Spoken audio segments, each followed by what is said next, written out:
Siapakah Yesus? Jadi waktu Yesus berjalan di muka bumi, dia dengan berjalan dengan 12 rasulnya, banyak anggapan yang mengatakan karena di bangsa Israel itu masih banyak yang belum kenal Yesus. Ada yang berkata nabi, ada yang berkata rasul, ada yang berkata bahkan ada yang mengatakan bahwa Yesus itu nabi palsu. Di Matius 16 waktu itu Yesus bertanya kepada orang-orang yang di sekeliling dia. Dia berkata, menurut kamu siapakah anak manusia itu? Yesus ngomong seperti itu. Siapakah anak manusia itu?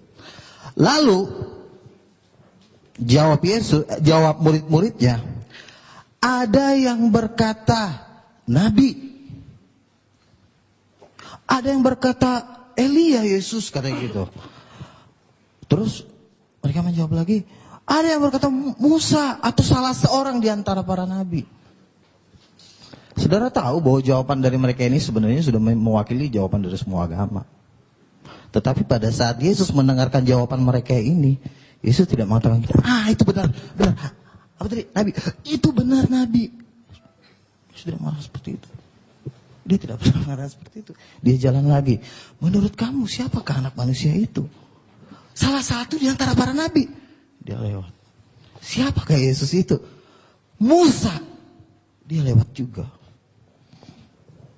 Karena jawaban ini adalah menentukan hidup yang kekal. Jawaban ini menentukan keselamatan yang kekal. Lalu Yesus bertanya kepada murid-muridnya yang 12 itu. Menurut kamu, siapakah aku ini? Dan kemuliaan Tuhan turun atas Petrus. Petrus menjawab, engkau adalah Mesias, anak Allah. Yesus langsung berkata begini, berbahagialah engkau, Simon bin Yunus, karena bukan manusia yang mengatakan itu kepadamu, melainkan Bapa-Ku yang di sorga. Dan saat itu juga Yesus mengatakan, mulai hari ini, di atas batu karang ini aku akan mendirikan jemaatku, dan alam maut tidak akan menguasainya. Jadi banyak orang yang menjawab nabi. Di dunia ini banyak nabi utusan. Orang Yesus sendiri juga mengaku utusan kok. Yesus mengatakan aku diutus oleh Bapa. Nah kalau dia diutus kok dia Tuhan? Halo. Tetapi pada saat jawaban Petrus adalah jawaban yang diterima dengan dahsyat oleh Yesus. Sampai Yesus membuat suatu perjanjian kekal. Kepadamu kuberikan kunci kerajaan sorga, dan alam maut tidak akan menguasainya. Kunci kerajaan sorga tidak diberikan kepada orang-orang yang menjawab, nabi, utusan, rasul katanya. Nah, yang jadi pertanyaan begini, lalu Yesus itu kan diutus, kok dia bisa jadi Tuhan sih? Masa ada Tuhan diutus? Itu yang jadi pertanyaan manusia, betul kan? Jadi begini saudara-saudara, jadi saya debat di blog ediprayetnawordpress.com, pengunjungnya udah 150.000 dan komentator terbanyak berada di wall saya ya. Jadi saya berada di peringkat pertama. Saya tahu jawaban, saya tahu pertanyaan kalian. Saya tahu itu. Tapi kalau kita buka di Ibrani 1 ayat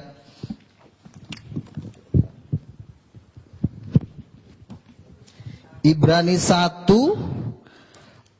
ayat yang kedua saya bacakan dari sini.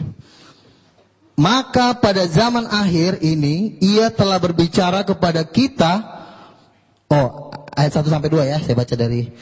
Setelah pada zaman dahulu berulang kali dan dalam berbagai cara berbicara kepada nenek moyang kita dengan perantara nabi-nabi. Jadi dari dulu Tuhan sudah berbicara kepada manusia itu melalui perantara nabi-nabi. Terus maka pada zaman akhir, berarti ada season kedua nih, habis zaman nabi-nabi, baru ada season yang terakhir ya. Maka pada zaman akhir ia telah berbicara kepada kita dengan perantaraan anaknya yang telah ia tetapkan sebagai yang berhak menerima segala yang ada. Jadi Tuhan, Rasul Paulus menjelaskan bahwa dari dulu Tuhan menceritakan tentang dirinya melalui nabi-nabi, tetapi pada perjanjian baru, Tuhan berbicara melalui anaknya. Saudara, kalau di dalam kerajaan sorga, itu nabi-nabi itu disebut hamba-hamba Tuhan. Tetapi anak Allah itu bukan hamba. Saya adalah anak. Saya punya pembantu. Derajat saya sebagai anak dengan pembantu itu beda. Karena anak itu darah bapak saya. Jadi pengertian ini yang harus dimengerti. Jadi kalau waktu itu saya pernah debat dengan Dr. Sanyomo, anak Allah itu artinya apa sih Pak? Anak Allah itu artinya orang yang disayang Tuhan, lalu langsung diterjemahkan menjadi nabi. Anak Allah tidak bisa langsung diterjemahkan dengan jadi nabi. Dasarnya apa? Karena Yesus mengatakan seperti ini. Pada waktu Yesus berjalan di muka bumi, dia memberikan suatu perintah kepada manusia. Aku diutus oleh Bapa, benar ya, Yesus memang utusan. Tetapi karena Yesus utusan bukan berarti dia langsung jadi nabi. Jangan langsung ditafsir sembarangan. Karena yang bisa berhak menafsirkan kitab para nabi-nabi itu cuma 12 rasul. Makanya dikatakan bahwa Yerusalem baru itu dibangun pondasinya itu nama 12 rasul. Jadi jangan ada satu manusia pun sekalipun dia gelarnya doktor, profesor, mau dari Harvard, mau dari manapun, tidak punya hak menafsirkan kitab para nabi. Jadi yang bisa menafsirkan kitab para nabi itu cuma rasul. Amin, saudara. Jadi rasul-rasul inilah yang bisa menjelaskan karena mereka dasar pondasi. Kalau Anda mendengarkan menurut pendapat doktor teologi A, doktor teologi B, dasarnya apa? Kenapa rasul bisa menjelaskan kitab para nabi? Satu, contoh Rasul Paulus. Rasul Paulus adalah diklaim orang muslim sebagai pendiri agama Kristen. Jadi katanya Rasul Paulus itulah yang mengatur semua tentang Yesus Tuhan itu di Alkitab. Rasul Paulus menjelaskan tentang Yesus Tuhan. Itu gak cuma ngomong, saudara. Itu diteguhkan dengan tanda-tanda mujizat. Siapapun tidak boleh menafsirkan kitab para nabi kalau tidak diteguhkan dengan tanda-tanda mujizat. Ada waktu itu Rasul Paulus menginjil seorang, dia bilang begini, udah, kau percaya Yesus Tuhan. Ada juga datang nabi palsu. Udah, jangan dengar si Paulus. Paulus itu palsu. Paulus bilang apa? Paulus bilang gini, di Kisah Para Rasul, hai anak iblis, buta kau. Buta langsung. Jadi bagaimana mungkin seorang buta ini yang udah dibutakan sama Paulus mengatakan gini sama Paulus, kau palsu ya, dia aja jalan nggak bisa. Paulus udah melakukan satu tanda mujizat yang dahsyat, makanya kesaksiannya itu bisa dipegang. Jadi nggak cuma ngomong, Tuhan tuh nggak segan dengan gelar Anda doktor. Emang Tuhan takut kalau gelar Anda profesor? Tuhan gak takut. Tetapi Tuhan takut apabila engkau disertai Tuhan dan engkau melakukan tanda-tanda mujizat. Mungkin Anda berkata, wah, Joko Bodo juga bisa bikin mujizat. Ini juga bisa bikin mujizat. Siapa tuh? Ponari. Saya mau katakan satu hal ya. Tuhan Yesus sudah tahu kalau nanti omongan-omongan seperti itu akan ada di dunia. Dia udah tahu banget. Makanya Yesus memberikan standar mujizat, ya. Dia berikan standar. Waktu itu Yohanes Pembaptis bertanya, apakah engkau Mesias? Apakah engkau yang akan datang itu? Yesus memberikan standar mujizat kepada murid-murid Yohanes yang diutus ke dia. Dia bilang begini, katakan kepada Yohanes, orang buta melihat, orang lumpuh berjalan, orang mati dibangkitkan, dan kepada orang miskin diberikan tanda-tanda mujizat. Jadi mujizat ini menjadi standar kemuliaan Tuhan. Jadi pertanyaan gini, Joko Bodo juga bisa bikin mujizat. Kalau memang Joko Bodo bisa bikin mujizat, coba bikin aja kayak gitu. Saya nggak pernah dengar mujizat-mujizat seperti yang dikatakan di Matius 9 ayat 8. Bangkitkanlah orang mati, usirlah setan, tahirkan orang kusta, celikkan mata orang buta. Dan ayat ini cuma ada di Alkitab, saudara. Maaf nih saudara, ayat seperti itu tidak ada di Al-Quran. Jadi mujizat, makanya Tuhan mengatakan,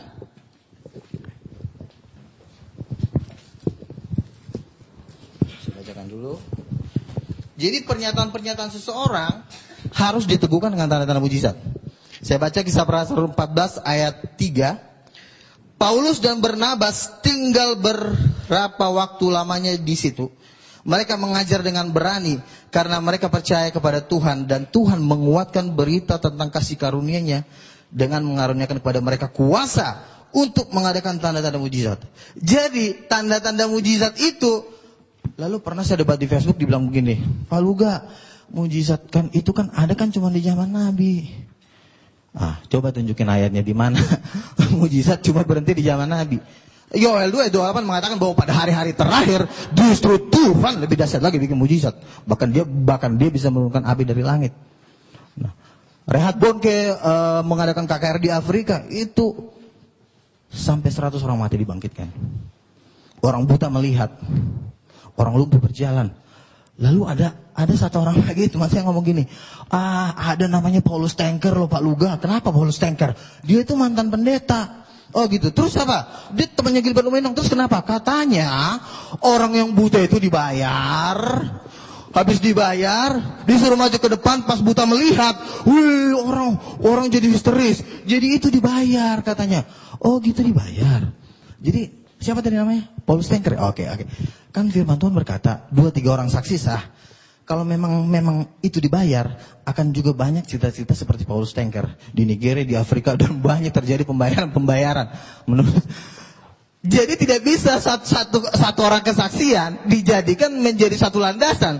Karena 4 tahun saya berdebat, dari tahun 2000 saya berdebat waktu itu dengan Pak Jahir, kan ketua lembaga kristologi. Dia bilang, wah itu mujizat palsu, itu cuma direkayasa. Tetapi apa yang terjadi? Di TV-TV banyak terjadi mujizat Tuhan. Dan saya mau katakan, terus terang dari hati nurani saya, belum pernah ada kiai bikin seperti itu. Sama juga di zaman Yesus. Di zaman Yesus itu banyak juga tukang-tukang sihir, tukang-tukang santet, tukang-tukang apa. Tetapi pada saat Yesus melakukan mujizat yang luar biasa, bangsa Israel mengatakan seperti ini, yang seperti ini belum pernah kita lihat di Israel. Jadi mujizat setan dengan mujizat Tuhan itu levelnya jauh. Kalau cuma batuk atau mungkin disayat terus hilang, itu kalau dijual nggak laku menurut saya. Tapi kalau orang buta melihat, orang lumpuh berjalan, orang mati dibangkitkan, dan mujizat-mujizat itulah yang meneguhkan kesaksian para rasul-rasul. Jadi Paulus ditentang di seluruh dunia. Siapa yang nentang? Pakar-pakar teologi ya, dokter-dokter. Coba lihat kehidupan mereka yang menentang Paulus. Siapa mereka? Mereka juga nggak jelas gitu loh. Kecuali mereka membuat tanda-tanda mujizat yang lebih dari Paulus. Dia membuat mujizat-mujizat yang 2 kali lipat lebih hebat dari Paulus, baru boleh dia ngomong. Tapi kalau cuma Paulus palsu, dasarnya apa? Itu ayatnya. Paulus sendiri mengatakan, oleh dustaku semua ini. Terus Paulus palsu apa? Paulus waktu nyanyi, itu terjadi gempa bumi, dan orang yang dipenjara itu sampai mau bunuh diri. Itu terjadi gempa bumi. Mungkin orang mengatakan, itu kan karangannya Paulus. Bukan karangan Paulus. Kenapa? Karena sampai hari ini mujizat itu masih sampai hari ini tetap terjadi. Nah, jadi artinya kalau saudara Paulus Tanker mengatakan bahwa itu mujizat palsu, Tuhan kan bilang kita harus cerdik. Kita harus juga mengumpulkan saksi-saksi, bukan cuma Paulus Tanker. Kumpulin dulu dia 100 orang yang mempunyai kesaksian kayak Paulus Tanker, ada nggak? Ini kan cuma 1 doang yang baru saya dengar. Jadi artinya kesaksian-kesaksian seperti ini tidak bisa dijadikan jadi dasar untuk melawan rasul-rasul. Kalau engkau berani mengatakan mujizat-mujizat yang dilakukan oleh Paulus itu bukan dari Tuhan, lalu kau bisa bikin apa emang? Engkau udah bisa bikin mujizat seperti Paulus? Kan yang saya lihat dengan mata saya, ya juga nggak bisa bikin apa-apa juga gitu loh. Kecuali ada mujizat yang lebih ngeri dari Paulus, boleh deh Paulus ditantang gitu loh. Itu satu. Terus itu tentang mujizat. Dan ini satu perintah Yesus, saudara, yang menurut saya orang Islam satu step mereka tidak mengerti. Padahal dalam hati saya, kalau saja mereka mengerti di sini, mereka pasti tahu bahwa Yesus adalah Tuhan. Contoh begini.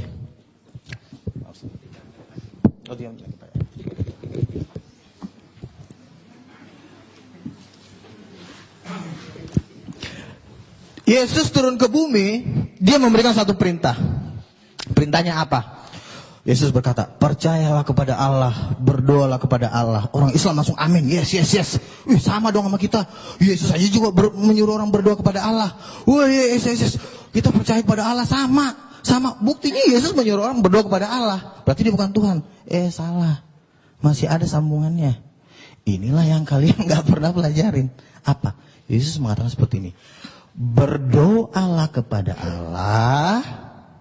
Terus sambungannya apa? Ada yang tahu nggak? Ada yang tahu nggak?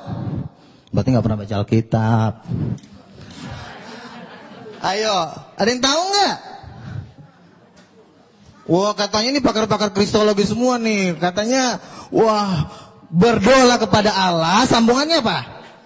Kan orang Muslim kan mengatakan ini, berdoalah kepada. Oh iya sama. Kita disuruh percaya sama Allah.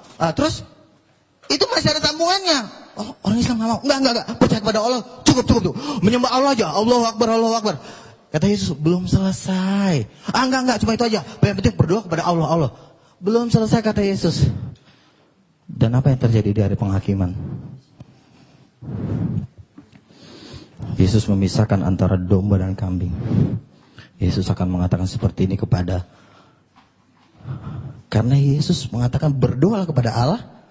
Sambungannya adalah dalam namaku. Jadi begini, oke.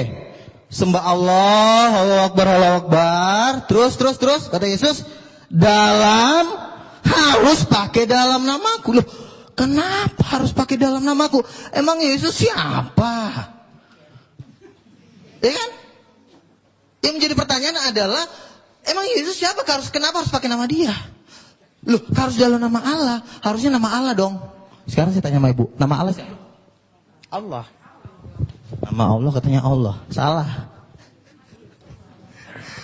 Yesus tidak pernah menulis di Alkitab, wahai kamu manusia di muka bumi. Ya Tuhan Yesus. Nama Allah, nama Bapakku adalah Allah. Mana ayatnya? Dalam Al-Quran ada. Ya. Jadi begini, makanya kita harus tahu perjanjian lama. Waktu Musa diutus oleh Tuhan. Habis. Oke, itu aja. Oke. Tetap semangat, jangan takut. Oke. Baik, tepuk tangan untuk Pak Luka Tambunan. Masih semangat Bapak Ibu? Bapak Yohanes Tampu Bolon, kepada beliau yang terhormat dipersilahkan. Saya juga termasuk orang, artinya orang beragama tapi tidak bertobat. Tapi puji Tuhan, saya ditangkap Tuhan terakhir-terakhir ini tahun 90-an. Saya makin mengenal Tuhan, saya punya karunia. Walaupun sudah ditegur oleh Tuhan, sudah dikasih firman oleh nabi-nabinya juga lemah semua. Jadi para nabi pun tidak sanggup membimbing manusia itu. Itulah sebabnya sebenarnya Tuhan akhirnya berbelas kasihan. Makanya Tuhan itu Tuhan yang pemurah, yang kasih. Tuhan akhirnya di Yohanes 20, ya, saya catat di sini. Yohanes 29:31, Tuhan mengutus Yesus turun ke dunia untuk menyelamatkan manusia itu. Karena Nabi pun tidak sanggup untuk menyelamatkan manusia itu. Jatuh di dalam dosa. Dan apa rahasianya? Saudara-saudara, ada di dalam satu hukum karena ini kejadiannya kedatangan Yesus ada di Israel. Kalau orang berdosa harus dihukum mati, saudara-saudara. Itu hukum Israel di sana, ya. Jadi saudara-saudara, bagaimana mengampuni dosa ini yang banyak orang ini?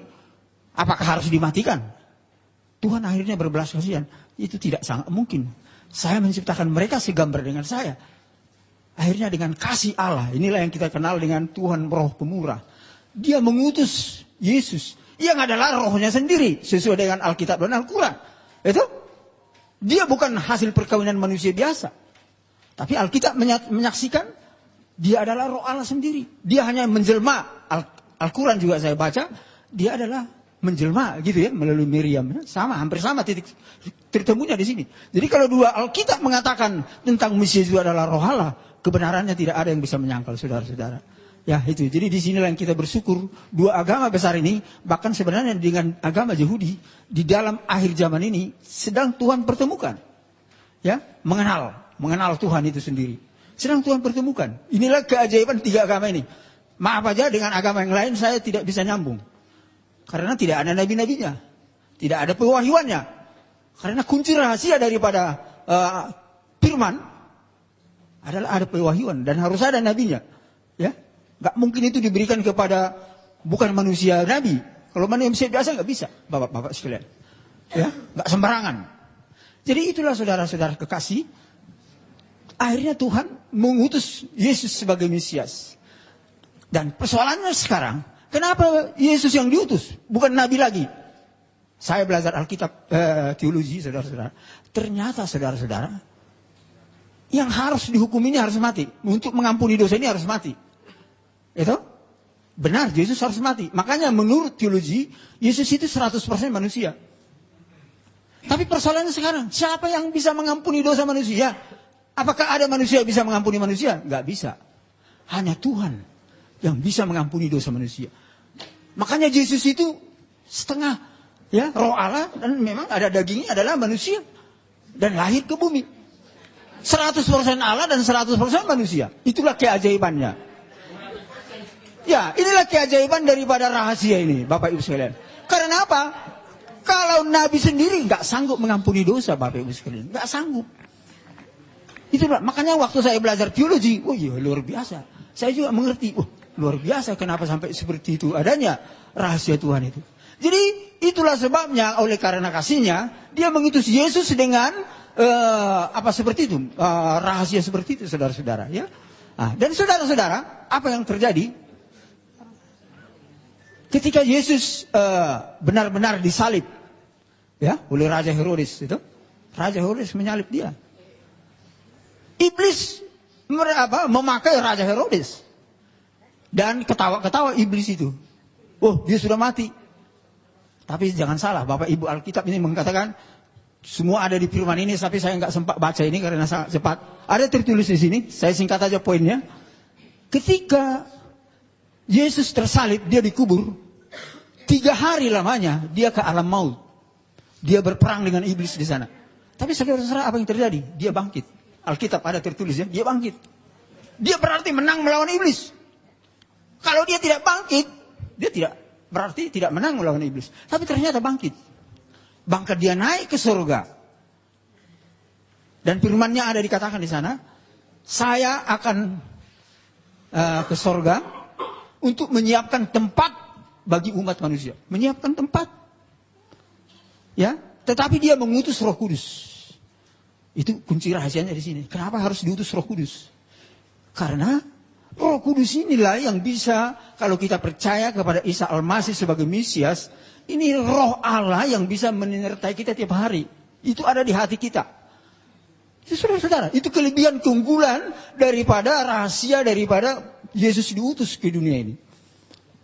Ketika dia sudah di sorga sebagai pendoa syafaat, ya, Roh Kudusnya ada di dunia ini terus. Dan sekarang pun saya percaya, kita percaya ada Roh Kudus.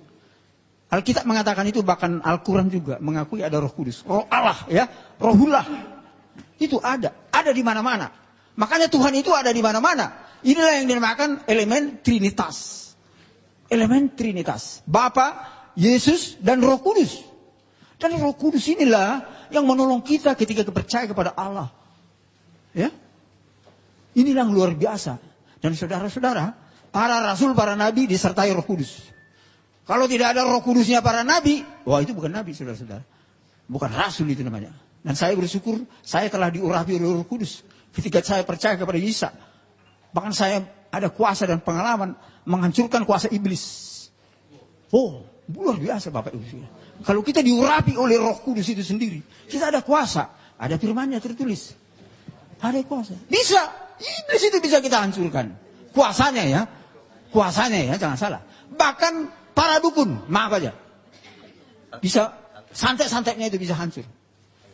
Dan santet dukun sudah berapa kali saya disantet, nggak mempan. Ada perlindungan Tuhan di dalam saya. Amin. Berapa kali? Jadi itulah bukti daripada kebenaran ilahi daripada Yesus yang menyelamatkan manusia. Itu kan selamat. Saya diselamatkan dari kekuatan gaib. Saya bahkan dikasih kuasa melawan kejahatan ya. Saya bukan dikasih kuasa untuk melawan kebenaran. Enggak. Melawan kejahatan. Bapak Ibu saudara-saudara.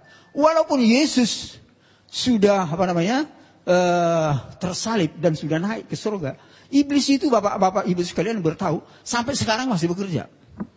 Saya kira Al-Quran dengan Alkitab sama. Iblis itu masih bekerja. Lihat aja sekarang ini. Banyak konflik. Banyak perzinahan. Banyak apa lagi? Korupsi. Oh ya, ini pekerjaan iblis saudara-saudara. Jadi dunia ini harus kita selamatkan. Ini rata-rata semua karena tidak mengenal Tuhan. Walaupun kadang-kadang mengenal Tuhan tapi setengah-setengah. Jatuh juga saudara-saudara. Lemah. Bayangkan. Itulah sebabnya saudara-saudara. Kita harus penuh Roh Kudus sebenarnya. Itu rahasia daripada firman Tuhan. Ya, kita penuh Roh Kudus. Dekat dengan Tuhan. Selalu berdoa. Ya, karakter kita harus bagus. Karakter saudara-saudara. Kalau karakter kita seperti iblis. Berantem. Teror. Wah itu seperti iblis. Maaf aja. Sifat iblis itu namanya. Bukan karakter Allah. Karakter Allah pendamai. Kasih. Mengampuni. Memberi. Itu saudara-saudara. Tapi banyak faktor itu ada di saudara kita. Ya. Saudara kita Islam ya. Roh itu ada. Walaupun kadang-kadang ada roh yang lain-lain. Yang mungkin yang tersesat sebagian ya. Saya tahu itu. Enggak semua saya tahu bahwa tersesat. Tapi sebagian lainnya juga banyak yang tersesat. Yang lainnya banyak sudah baik ya. Saya bersyukur ya. Karena sudah banyak karakternya yang seperti karakter Allah. Bukan seperti membenci terus. Menghakimi terus. Menteror terus. Wah itu sifat-sifat iblis Bapak Ibu sekalian. Orang Kristen hampir nggak ada seperti itu. Karena ada Roh Kudus di dalam hati kita. Itu kelebihan dan keunggulan kita. Tapi lebih daripada itu ketika kita di dalam Roh Kudus. Kecerdasan orang Kristen itu luar biasa. Karena roh itu menghidupkan, sehat jasmani, cerdas. Makanya penemu hadiah Nobel rata-rata orang Kristen, rata-rata. Amin. Ini bukan saya menambah, ini fakta. Walaupun saya nggak tahu ada satu muncul sekarang orang dari Ismail ya, 112 ya. Kebanyakan itu orang-orang pengikut Isa Al-Masih saudara-saudara. Dan itulah namanya Yesus itu roh yang menolong dan menyelamatkan. Bahkan memberi kehidupan. Sampai dia cerdas menguasai teknologi sehingga manusia ini bisa hidup. Coba aja nggak ada ilmu pengetahuan. Coba ada nggak ada teknologi. Bagaimana mau hidup manusia ini? Kelaparan semua. Kelaparan semua. Bahkan saudara-saudara, saya ini namanya Yohanes. Bapak itu nama ini ajaib. Bernama Yohanes yang pertama adalah saksi daripada Yesus sebagai Mesias kedatangan yang pertama. Saya ini saudara-saudara dengan karunia daripada Tuhan, nubuatan. Saya ini bermimpi, penglihatan, firman rema, mujizat, dan pendengaran, saudara-saudara. Ya, saya ini sudah kelas hamba Tuhan yang istimewa di hadapan Tuhan. Dan bisa menyingkapkan banyak rahasia. Bahkan tugas saya bernama Yohanes adalah menyaksikan Yesus yang datang sebagai hakim raja. Ini tugas saya, saudara-saudara. Hakim yang lurus, ada di Alkitab dan di Al-Quran. Itu harus datang. Itulah titik temu dan konsistensi daripada rencana Allah menyelamatkan dunia ini. Dia sebagai Mesias, dan tapi dia harus datang sebagai hakim raja. Karena Bapak Ibu sekalian, sampai sekarang ini masih banyak yang menolak Isa Al-Masih, Yesus sebagai jalan yang lurus. Makanya terjadi gempa dan banjir. Itu ada di Alkitab. Nggak tahu, maaf aja, saya nggak tahu, nggak pernah. Di Al-Quran kalau ada puji Tuhan. Itu ada titik temunya. Puji Tuhan. Tapi di Alkitab ada. Yesus yang datang sebagai hakim raja itu melalui gempa, api lumpur dan sebagainya. Puji Tuhan. Ada titik temunya ya. Ini kebenaran. Dan ini sudah terjadi di Indonesia. Aceh. Apalagi? Jogja. Api lumpur dan sebagainya. Dan itulah maksud Tuhan untuk menyelamatkan. Karena apa? Kalau kita lihat dunia ini termasuk Indonesia. Tidak hanya Indonesia ya, dunia. Sedang krisis namanya multidimensi. Saya orang ekonom, makanya Tuhan panggil saya sebagai orang ekonom. Ini yang saya tulis di buku saya ini. bagaimana rahasia menyelesaikan krisis multidimensi. Saya menemukan teori ekonomi yang baru, saudara-saudara. Saya menemukan teologi yang baru. Ya, ini yang saya ceritakan ini secara singkat. Akibat daripada rahasia itu dibuka Tuhan kepada saya. Sehingga dunia ini, Indonesia ini menjadi baru. Karena apa, saudara-saudara? Kerajaan Allah yang Tuhan mau bangun sekarang ini bukan langsung ke surga. Ini adalah zaman akhir zaman, 1000 tahun damai. Itu sesuai dengan Wahyu 20. Yesus yang memerintah sebagai hakim raja. Karena dia yang pernah datang ke dunia ini, dia akan kembali ke dunia ini menjadi raja di dunia ini. Raja yang memulihkan dunia ini. Jadi saudara-saudara, jangan istilahnya salah mengerti. Kalau bukan Tuhan yang memulihkan dunia ini, siapa yang sanggup? Nabi pun tidak sanggup dalam sejarahnya. Hanya Tuhan. Roh Allah itu sendiri bekerja melalui orang-orang yang baik dan benar. Sehingga antara lain moral etika daripada pemimpin ekonomi politik, termasuk pemimpin agama ini harus benar. Dan disitulah roh Allah itu bekerja. Kalau berdosa terus, hubungan kita dengan Tuhan putus. Ya, bahkan dihakimi kita. Kalau kita berdosa terus, walaupun kita sudah beragama namanya. Itu? Tapi berdosa terus. Inilah rencana Tuhan, saudara-saudara, sebagai hakim raja. Makanya, saya pernah bertanya kepada Tuhan, kenapa Tuhan Yesus datang sebagai Mesias, kemudian datang sebagai hakim raja.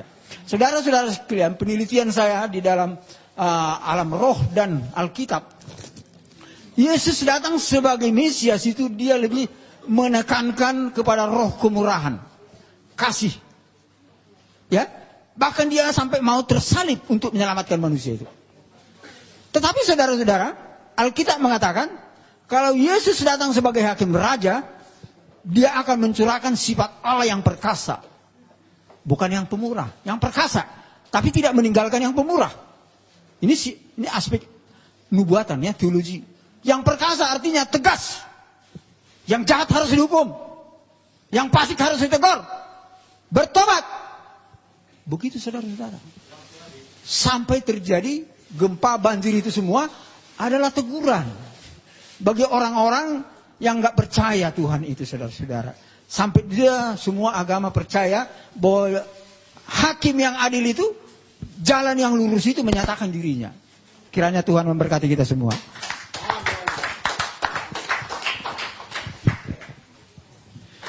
Untuk pembicara yang ketiga adalah Bapak Ustadz Insan LS Mokoginta. Kepada beliau dipersilahkan.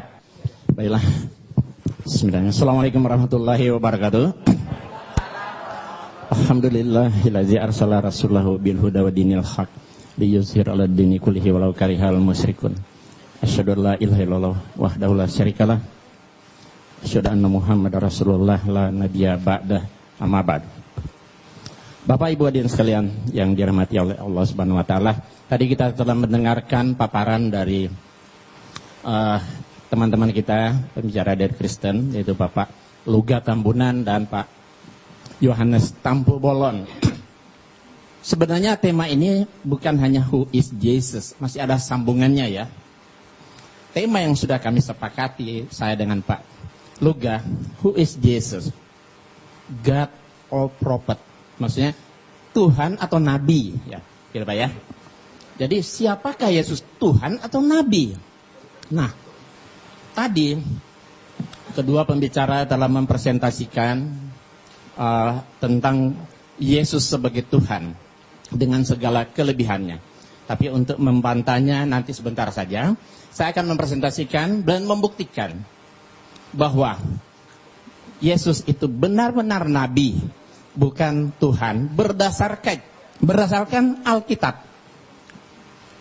Setelah saya akan menggunakan Alkitab atau Bible untuk membuktikan bahwa Yesus itu Nabi, bukan Tuhan, ya. Baik, kita lihat sini. Siapa yang paling tepat menjelaskan status Yesus, Tuhan atau Nabi dalam Alkitab atau Bible? Siapa yang paling pas? Ya, tentu saja jawabannya Allah, Yesus, dan mereka yang hidup sejaman dengan Yesus. Tentu kesaksian Allah dan Yesus itu paling kuat. Ya kan? Kemudian kesaksian dari orang-orang yang hidup sejaman dengan Yesus. Nah, saya akan memulai dari kesaksian yang paling rendah. Orang-orang yang hidup sejaman dengan Yesus. Karena mereka lah yang bergaul langsung dengan Yesus. Ya, beda dengan Pak Luga dan Pak Yohanes hidup 2000 tahun kemudian. Ya, tentu kesaksian orang yang bergaul dengan Yesus, yang berbicara langsung dengan beliau, mereka paling tahu siapa Yesus itu. Baik. Kita lihat. Kesaksian orang yang hidup sejaman dengan Yesus mengatakan siapa Yesus itu pada saat itu. Matius 21 ayat 11. Dan orang banyak itu menyahut, inilah Nabi Yesus dari Nazaret di Galilea. Itu kan tertulis di Injil. Saya akan 100% menggunakan Bible. Inilah Nabi Yesus dari Nazaret di Galilea. Markus 14 ayat 65. Lalu mulailah beberapa orang meludahi dia dan menutupi mukanya dan meninjunya sambil berkata kepadanya, hai Nabi, cobalah terka. Malah para pengawal pun memukul dia. Jadi mereka yang hidup sejaman Yesus mengatakan Yesus Nabi. Nabi Yesus. Ya. Tapi orang Kristen tidak mau mengatakan Nabi Yesus. Kalau Nabi Isa. Nabi Isa. Kalau Yesus Tuhan Yesus katanya. Tapi kalau kami dalam Islam, ya Nabi Isa. Berarti Yesus itu Nabi. Nah, selanjutnya kita lihat. Banyak ayat-ayat yang berbicara seperti ini. Katanya kepada mereka, apakah itu? Jawab mereka, apa yang terjadi dengan Yesus orang Nazaret? Dia adalah seorang nabi. Yohanes 7 ayat 40, berapa orang di antara orang banyak yang mendengarkan perkataan-perkataan itu berkata, dia ini benar-benar seorang nabi. Ya, ia adalah seorang nabi. Jadi, mau diulang yang tadi? Enggak, langsung ya. Jadi tadi kesaksian orang yang hidup sejaman dengan Yesus mengatakan Yesus itu adalah Nabi. Saya lebih percaya kepada orang yang bergaul dan hidup sejaman dengan Yesus ketimbang orang yang hidup 2000 tahun kemudian. Kemudian Yesus sendiri yang memberi kesaksian. Ini derajat lebih tinggi karena Yesus sendiri yang memberi kesaksian. Injil itu ada 4. Matius, Markus, Lukas, dan Yohanes. Ternyata keempat Injil semua Yesus mengaku dengan jujur dan polos dia itu nabi. Lalu mereka kecewa dan menolak dia. Maka Yesus berkata kepada mereka, titik 2 koma pembuka. Berarti ini ucapan Yesus kan? Seorang nabi dihormati di mana-mana kecuali di tempat asalnya dan di rumah. Jadi Yesus sendiri yang memberi kesaksian dia itu nabi. Injil Markus, maka Yesus berkata kepada mereka, seorang nabi dihormati di mana-mana. Injil Lukas, nabi. Injil Yohanes, nabi. Ini ucapan Yesus sendiri loh. Ya kan? Kita tentu jelas sekali jauh lebih kuat kesaksian Yesus ketimbang kesaksian orang-orang yang hidup zaman. Di dalam Alkitab. Ya, Pak Luga boleh lihat. Ya. Pasal 5 ayat 29. Tetapi Petrus dan rasul-rasul itu menjawab, katanya, kita harus lebih taat kepada Allah daripada kepada manusia. Iya, kita lebih taat kepada Allah daripada manusia. Nah, tentu setelah Allah, Yesus kan baru manusia. Kalau tadi kesaksian manusia, Paulus. Sekarang kesaksian Yesus tentu jauh lebih kuat. Apalagi kesaksian Allah kan? Kita lihat, Allah itu bukan manusia. Di dalam Alkitab 1 Samuel 15:9 lagi sang mulia dari Israel tidak berdosa dan ia tidak tahu menyesal sebab ia bukan manusia. Aku tidak akan melaksanakan murkaku yang bernyala-nyala, itu tidak akan membinasakan Efraim kembali sebab aku ini Allah dan bukan manusia. Nah, kemudian lihat saksian Allah lebih kuat tadi kan? Nah, di dalam Ulangan 4 ayat 3, engkau diberi melihatnya untuk mengetahui bahwasanya Tuhanlah Allah, tidak ada yang lain kecuali Dia. La ilaha illallah. Ulangan 4:39, sebab itu ketahuilah pada hari ini dan camkanlah bahwa Tuhanlah Allah yang di langit, di atas dan di bumi dan di bawah, tidak ada yang lain. La ilaha illallah. Kemudian Ulangan 6 ayat 4, dengarlah hai orang Israel, Tuhan itu Allah kita, Tuhan itu Esa. Esa berarti satu, bukan dua, bukan dia. Kesaksian Allah lebih kuat. Tadi sudah dibacakan tadi kan? Kita menerima kesaksian manusia, tapi kesaksian Allah itu harus lebih kuat. Jadi kesaksian Pak Luga dan Pak Yohanes kita bisa terima. Tapi kesaksian Yesus dan Allah pasti lebih kuat. Kita lihat. Ini.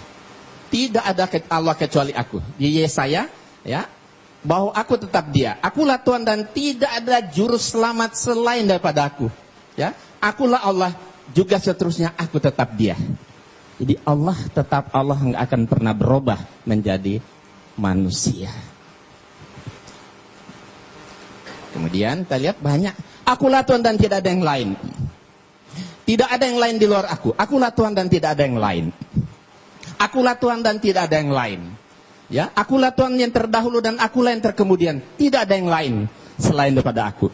La ilaha illallah. Inilah sebenarnya ajaran tauhid yang ada dalam Alkitab, tapi sayang saudara-saudara kita tidak mengamalkan. Kalau mereka amalkan, beda mereka dengan kita tipis sekali. Ya. Yang jadi jurang pemisah Islam dan Kristen yaitu karena mereka menuhankan Yesus. Inilah sebenarnya, makanya inilah jadi debat kita hari ini. Ya, kita akan lihat mana sebenarnya sih yang benar. Yesus itu sebenarnya Tuhan atau Nabi. Oke. Biarlah Yesus sendiri yang memberi kesaksian. Ya. Sebab itu, sebab aku berkata-kata bukan dari diriku sendiri, tapi Bapa yang mengutus aku. Berarti dia utusan. Nah, utusan kan Nabi kan? Menyembah Tuhan. Nah, ini kata Yesus. Yesus berkata kepada iblis, "Nyala iblis." Ketika iblis menggoda Yesus, ya, di atas satu gunung yang tinggi, iblis berkata kepada Yesus, "Semua kerajaan dunia ini akan aku berikan kepadamu asal engkau sujud menyembah aku," kata iblis. Terus Yesus marah, diusir iblis itu. "Nyala iblis, sebab ada tertulis, engkau harus menyembah Allah Tuhanmu dan hanya kepada Dia saja engkau berbakti atur." Jadi menyembah itu hanya kepada Allah yang disembah oleh Yesus. Tidak mengatakan, "Nyala iblis, sebab ada tertulis, engkau harus menyembah aku karena aku ini Tuhan atau Allah." Engkau harus menyembah kepada Tuhan Allahmu dan hanya kepada Dia. Jadi menyembah itu hanya kepada Allah yang disembah oleh Yesus. Tidak mengatakan, "Nyala iblis, sebab pada tertulis, engkau harus menyembah aku karena aku ini Tuhan atau Allah." Engkau harus menyembah kepada Tuhan Allahmu dan hanya kepada Dia. Nah ini, ketika Yesus berdiskusi dengan orang Saduki, ahli Taurat, seorang ahli Taurat yang mendengar Yesus dan orang-orang Saduki sedang bersoal jawab, dan Yesus memberi jawab yang tepat dan datang kepadanya bertanya. Orang Saduki bertanya kepada Yesus, "Hukum mana yang paling utama?" Jawab Yesus, "Hukum yang terutama, dengarlah hai orang Israel. Tuhan itu Allah kita. Tuhan itu esa. Tuhan itu Allah kita." Kata Yesus, berarti termasuk Allah Dia kan? Tuhan itu Allah kita. Tuhan itu esa. Esa berarti satu. Bukan dua, bukan tiga. Terus apa yang diucapkan oleh Yesus dibenarkan oleh ahli Taurat. Dia sedang berhadapan muka dengan Yesus saat itu. Apa kata dia? "Tepat sekali guru." Bukan Tuhan kan? "Tepat sekali guru. Benar katamu itu bahwa Dia esa dan bahwa tidak ada yang lain kecuali Dia. La ilaha illallah." Jadi kesaksian ahli Taurat ini lebih dapat dibenarkan karena dia berhadapan langsung, sedang berdiskusi langsung dengan Yesus, ketimbang pendeta atau orang-orang hidup di zaman saat ini. Kemudian inilah hidup yang kekal itu, bahwa mereka mengenal engkau satu-satunya Allah yang benar dan mengenal Yesus Kristus yang telah engkau utus. Jadi inilah sebenarnya syahadatain bagi umat Kristiani yang diajarkan oleh Yesus. Dua pengakuan syahadat. Pertama mengatakan Allah satu-satunya dan Yesus hanya utusan. Asyhadu alla ilaha illallah wa asyhadu anna Isa Rasulullah. Kata Yesus, ya, inilah hidup yang kekal, itu bahwa mereka mengenal engkau Allah, maksudnya satu-satunya Allah yang benar, dan mengenal Yesus Kristus yang telah engkau utus. Berarti dia hanya seorang utusan berarti nabi. Dan segala firman yang engkau sampaikan kepadaku telah kusampaikan kepada mereka dan mereka menerima. Sebab mereka benar-benar tahu bahwa aku datang daripadamu dan mereka percaya bahwa engkaulah yang telah mengutus aku. Jelas sekali. Yesus mengaku dengan jujuran, "Paulus, engkau yang mengutus aku." Berarti dia hanya seorang utusan. Nabi, bukan Tuhan. Dan jikalau aku menghakimi, maka penghakimanku itu benar, sebab aku tidak seorang diri, tapi aku bersama Dia yang mengutus aku. Allah yang mengutus. Berarti Yesus seorang utusan, seorang nabi Allah, bukan Tuhan. Banyak sekali. Nah, ini menarik. Saya terjemahkan ke dalam berbagai bahasa. Ada bahasa Jawa, ada bahasa Sunda, ada bahasa Batak, ada bahasa Padang. Ini ucapan Yesus ya. Ini Yesus sendiri berkata, aku tidak dapat berbuat apa-apa dari diriku sendiri. Aku menghakimi sesuai dengan yang apa aku dengar. Dan penghakimanku adil. Sebab aku tidak menuruti kehendakku sendiri. Melainkan kehendak Dia yang mengutus aku. Aku orang bisa nindake apa-apa sakader karet putih. Aku nggak bisa. Ya kan? Ini bahasa Sunda. Ya. Jadi kalau Yesus itu Tuhan, tidak mungkin masa ada Tuhan nggak bisa berbuat apa-apa. Masa ada Tuhan yang nggak bisa menuruti kehendaknya sendiri. Kenapa dia nggak bisa? Karena dia bukan Tuhan, dia cuma nabi. Dia hanya seorang utusan Tuhan. Wajar. Ya kan? Nah, nih bahasa Tobah. Nah ini barangkali orang Batak, pembicara kita di 3 depan ini Batak. Nah mungkin bisa dilihat ini. Ya, bahasa Tobah. Artinya sama seperti tadi. Ini ada orang Padang. Ambok indak dapet doh mampu buat. Aku nggak bisa berbuat apa-apa. Ya nggak mungkin ada Tuhan dan nggak bisa berbuat apa-apa dong. Ya kalau menempatkan Yesus jadi Tuhan jadi lemah ini kan. Kenapa Yesus nggak bisa? Karena dia bukan Tuhan, dia hanya seorang nabi, utusan Allah, Rasulullah. Nah baik, kita lihat ini ya. Sudah kita perhatikan artinya tadi. Nah sekarang kita lihat. Setiap yang tidak bisa berbuat apa-apa atas dirinya sendiri pasti bukan Tuhan. Yesus tidak bisa berbuat apa-apa atas dirinya sendiri, berarti Yesus bukan Tuhan. Setiap yang tidak bisa menuruti kehendaknya sendiri berarti pasti bukan Tuhan. Yesus tidak bisa menuruti kehendaknya sendiri, berarti Yesus bukan Tuhan. Setiap yang mengaku diutus oleh Tuhan pasti bukan Tuhan. Yesus mengaku diutus oleh Tuhan, berarti Yesus bukan Tuhan. Mudah kan?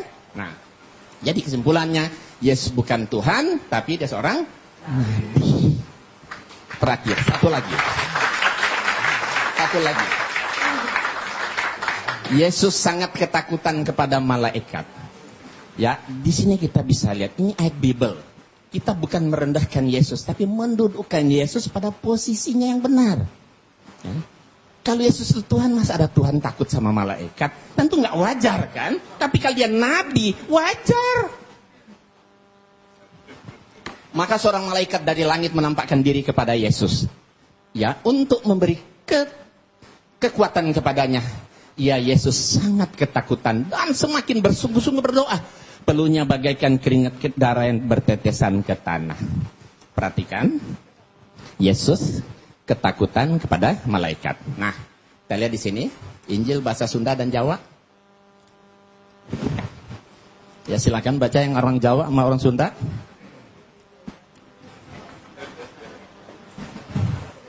Udah Injil bahasa Batak. Pak Nababan bisa baca itu enggak? Ini bahasa Padang. Ada enggak orang Padang sini? Ada. Oke, kita lihat. Jadi kesimpulannya, setiap yang menerima kekuatan dari malaikat Tuhan pasti bukan Tuhan. Yesus menerima kekuatan dari malaikat Tuhan, berarti Yesus bukan Tuhan. Setiap yang ketakutan kepada malaikat Tuhan, pada malaikat pasti bukan Tuhan. Yesus ketakutan kepada malaikat, berarti Yesus bukan Tuhan. Setiap yang bersungguh-sungguh berdoa kepada Allah, pada Tuhan pasti bukan Tuhan. Yesus bersungguh-sungguh berdoa kepada Tuhan, berarti Yesus bukan Tuhan. Setiap yang mengeluarkan seperti keringat darah saking takutnya kepada malaikat, pasti bukan Tuhan. Yesus mengeluarkan seperti keringat darah saking takutnya kepada Tuhan, berarti Yesus bukan Tuhan. Nah, kalau Yesus banyak mukjizat seperti yang disampaikan oleh Pak Luga tadi, mukjizatnya hebat, bisa menyembuhkan orang sakit, membangkitkan orang mati dan sebagainya, itu namanya mukjizat kan? Itu karena biiznillah, karena atas izin Allah. Jadi bukan Yesus yang hebat itu Allah. Karena doa Yesus dikabulkan, terjadilah. Iya, karena diizinkan oleh Allah, maka mujizat itu jadi. Makanya Yesus banyak sekali ayat-ayat. Kalau mau lihat waktunya sebentar, saya akan perlihatkan kumpulan Yesus berdoa. Banyak sekali ayat-ayat dalam Alkitab Yesus berdoa kepada Tuhan.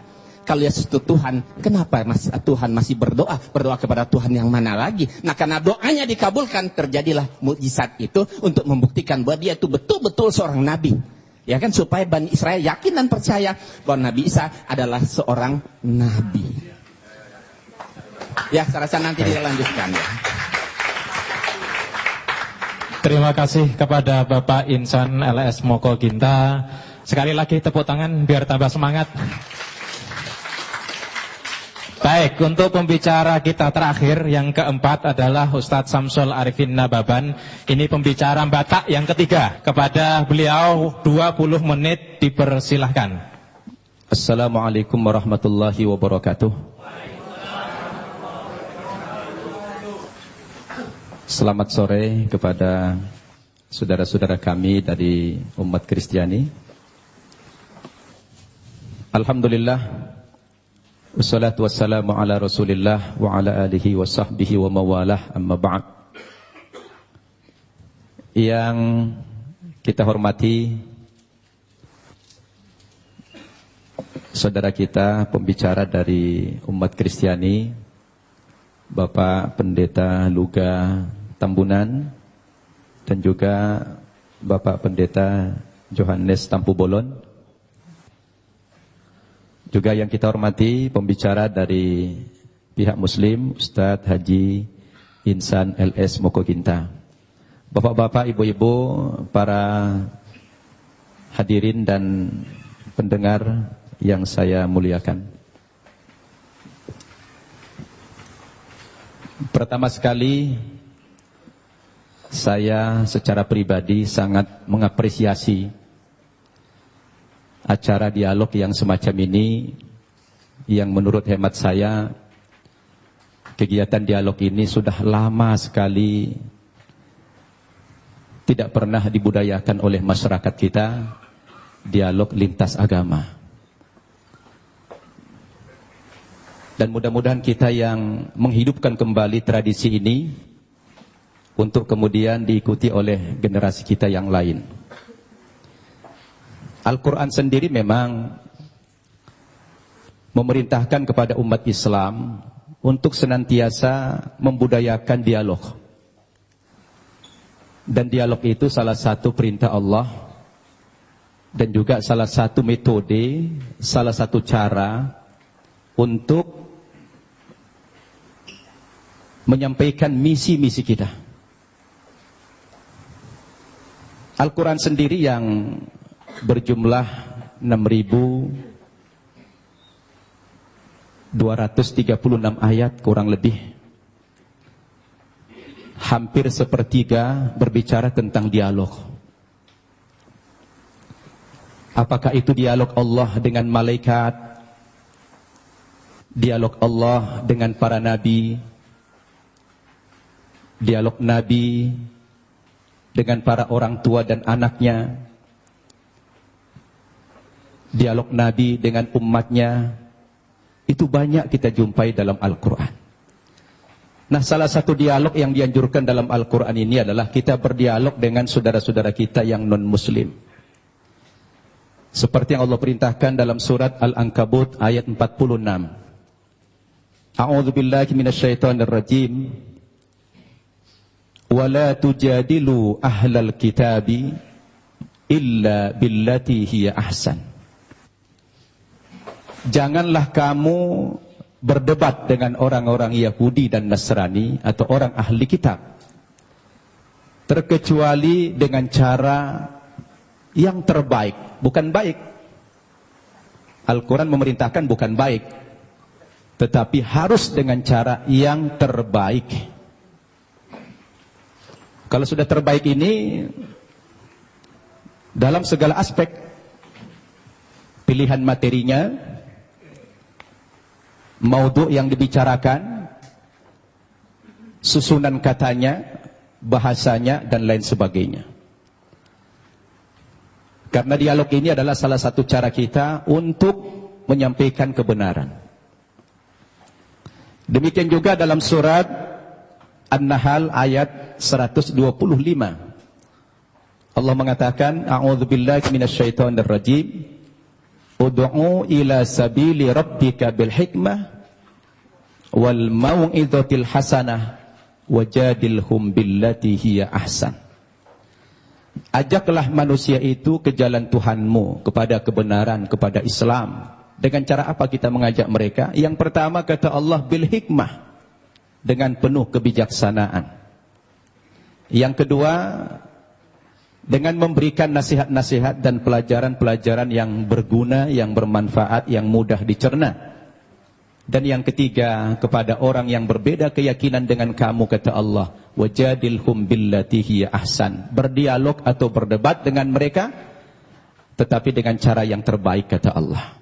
Jadi dialog itu sebetulnya dalam Islam, Pak Tambunan, Pak Tampu Bolon, merupakan perintah agama yang harus dibudayakan. Bahkan Allah sendiri ketika hendak menciptakan manusia ini dialog dulu dengan malaikat. Nah, Allah itu dialog dengan malaikat. Karena cara-cara dialog itu adalah cara yang paling efektif. Oleh karena itu saya melalui mimbar ini, melalui forum ini mengingatkan kita semua, memang dialog itu tujuannya bukan mencari menang kalah. Ya, dialog itu bukan mencari kemenangan atau kekalahan. Tetapi dialog itu sebuah sarana kita untuk menyampaikan kebenaran, untuk dakwah. Itu makanya dakwah dalam pandangan agama Islam, Pak Tambunan, dakwah itu tujuannya adalah mengajak. Begitu juga Pak Tampu Bolon ceramah. Saya tadi membayangkan Bapak berdua ini mempresentasikan materinya dengan hujjah, dengan dalil-dalil yang jelas. Justru malah terbalik, yang paling banyak bicara Alkitab malah Pak Insan dari Muslim.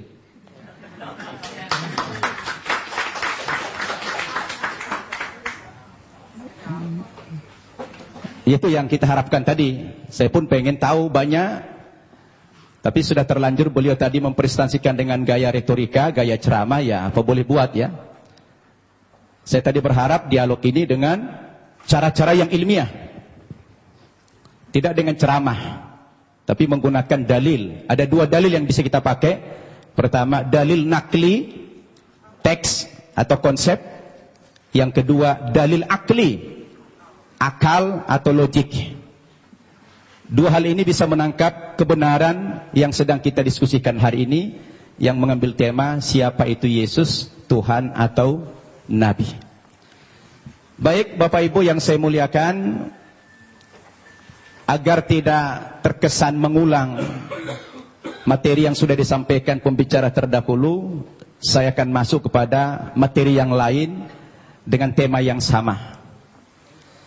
Sebetulnya kepada saudaraku umat Kristiani, ketika kita bicara Yesus dalam bahasa Alkitab, Isa dalam bahasa Al-Quran, itu hanya perbedaan bahasa saja. Kedudukan Nabi Isa atau Yesus dalam Islam itu sangat terhormat, sangat mulia sekali.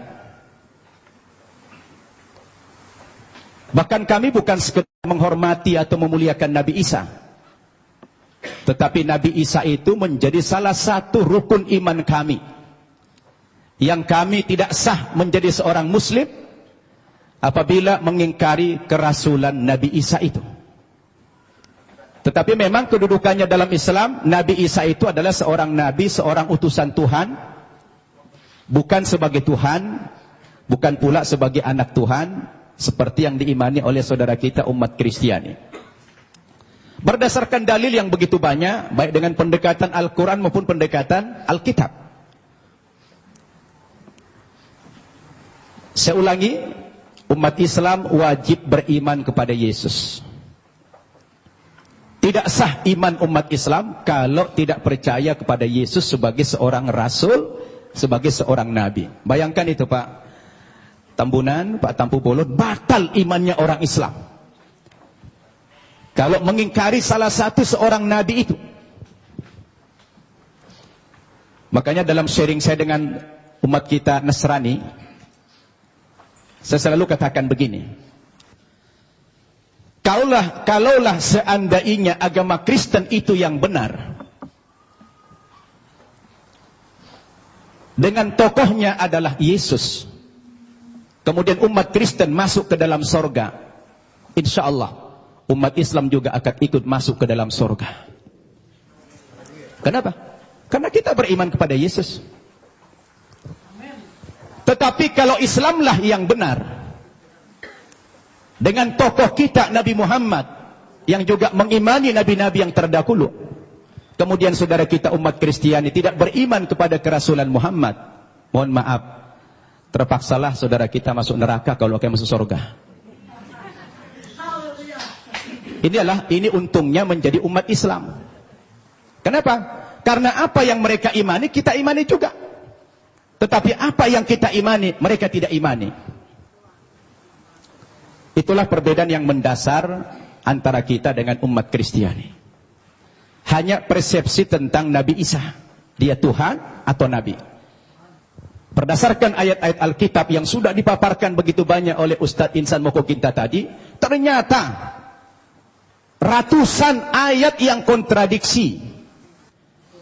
Ada yang mengatakan Nabi Isa itu Tuhan, ada yang mengatakan dia Nabi. Oleh karena itu, saya ingin mengajak antum semua untuk merenung. Ketika kita berbicara Yesus itu Nabi atau Tuhan, apa yang menjadi parameter kita? Siapa yang paling punya otoritas membicarakan tokoh ini, Tuhan atau Nabi? Menurut hemat saya, yang paling punya otoritas bukan pribadi-pribadi, bukan manusia, bukan pendeta, bukan ustadz. Tetapi yang paling punya otoritas membicarakan tokoh ini, mestinya adalah sumber agama itu sendiri, yaitu Alkitab atau Al-Quran. Betul tidak?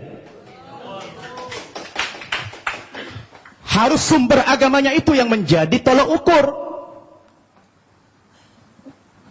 Sekarang kita pertanyakan, dari dua kitab suci ini, Al-Quran maupun Alkitab, yang mana yang memenuhi kriteria sebagai sebuah kitab suci? Nah, ini perlu kita uji.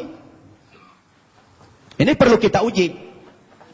Kita capek bicara ngalur ngidul, mengangkat dalil-dalil. Kalau dalil itu tidak representatif, tidak rasional, saya pikir juga percuma. Sekarang kita harus bicara dari dua kitab suci ini. Kenapa dikatakan dia kitab suci? Coba Bapak Ibu saya tanya. Ada buku?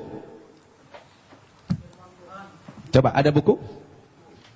Coba buku. Ya, itu ya, taruh, pinjam dulu. Ya. Bapak Ibu saya tanya. Ini kata lainnya apa? Kitab suci. Oke. Ini apa namanya? Buku. Buku kan? Bapak Ibu saya tanya, ini sama ini bahan bakunya sama tidak? Sama-sama apa? Sama-sama kertas. Kenapa dalam penamaan jadi beda? Yang ini dikatakan kitab suci, yang ini dikatakan buku. Kenapa jadi beda namanya? Padahal bahan bakunya sama-sama kertas. Yang membedakan apanya? Ternyata yang membedakan kontennya, isinya. Dia dikatakan kitab suci karena memuat firman-firman Tuhan Zat yang Maha Suci. Kenapa dikatakan ini buku? Karena dia adalah buatan manusia dan manusia tidak ada yang suci. Betul tidak? Sekarang mari kita uji. Kalau kita sepakat apa yang membedakan buku dengan kitab suci adalah terletak pada kontennya. Kalau kitab suci itu adalah memuat firman-firman Tuhan. Ketika kita uji Bapak Ibu, 5 kriteria minimal, kalau kita ingin menguji apakah kitab suci itu benar apa tidak. Yang pertama, sebuah kitab suci itu akan dikatakan benar apabila dia murni datang dari Allah. 100% datang dari Allah. Dan tidak ada intervensi manusia di dalam kitab suci itu dalam bentuk kontennya setinggi apapun otoritas manusia itu. Betul tidak? Termasuk di dalamnya Nabi. Makanya kalau kita baca Al-Quran, ini 100% firman Tuhan. Tidak ada perkataan Nabi Muhammad di sini. Perkataan Nabi Muhammad dimuat dalam hadis namanya. Tidak ada satu ayat pun di sini sumbangan Nabi Muhammad dalam bentuk isi. Ini adalah wahyu Tuhan 100%. Akan berbeda kalau kita baca ini Alkitab, di sini sudah tercampur, di sini ada perkataan Tuhan, di sini ada perkataan Nabi, di sini ada perkataan Rasul Paulus, di sini ada perkataan murid-muridnya, tercampur. Lalu di mana letak kesuciannya yang dikatakan kriteria kitab suci itulah murni datang dari Tuhan. Itu satu. Yang kedua, kriteria kitab suci itu dikatakan benar apa tidak? Apabila kitab suci itu ditulis pada zaman kitab suci itu datang, yang diterima oleh Nabi yang menerima kitab suci tersebut. Saya tanya, Al-Quran kapan ditulis? Ketika Nabi Muhammad masih hidup. Dia suruh sahabat menulis Al-Quran. Karena dia tidak bisa membaca, tidak tahu menulis. Dia minta bantuan sahabat. Sahabat menulis. Dan dia hidup sezaman dengan Nabi. Begitu selesai ditulis oleh sahabat, dikonfirmasi tulisan dengan bacaan Nabi. Sama apa tidak? Di cross check. Supaya tidak terjadi manipulasi. Kenapa? Karena kitab suci itu jadi pedoman. Sekarang Alkitab kita tanya, kapan ditulis? Lalu siapa tokoh yang menerima Alkitab? Alkitab ditulis bukan pada zaman Nabi Isa masih hidup. Tapi sudah sekian puluh tahun, bahkan sekian ratus tahun. Yesus sudah tidak ada di dunia ini, baru ada pembukuan Alkitab. Terus bagaimana seorang penulis akan mengkonfirmasi kepada yang menerima wahyu itu? Maka kemungkinan terjadi manipulasi sangat mungkin. Sebab yang namanya wahyu itu haruslah dari Tuhan, tidak boleh dari rekayasa atau karangan manusia. Betul tidak? Dua itu kriteria, dan Alkitab gugur menurut hemat saya di situ. Yang ketiga, kriteria kebenaran sebuah kitab suci itu adalah seorang penulis wahyu secara moral haruslah orang yang jujur, terpercaya, bukan pendusta. Penulis Al-Quran adalah orang yang jujur. Sekarang penulis Alkitab, bagaimana Alkitab disandarkan kepada Yesus, disandarkan kepada Musa, disandarkan kepada Nabi yang lain, sementara sang penulis tidak pernah jumpa dengan yang menerima wahyu itu. Bagaimana ini? Maka gugurlah kesucian kitab tersebut. Kemudian yang keempat, kriteria kebenaran kitab suci itu adalah apabila isi kitab suci itu tidak kontradiksi, satu isi dia.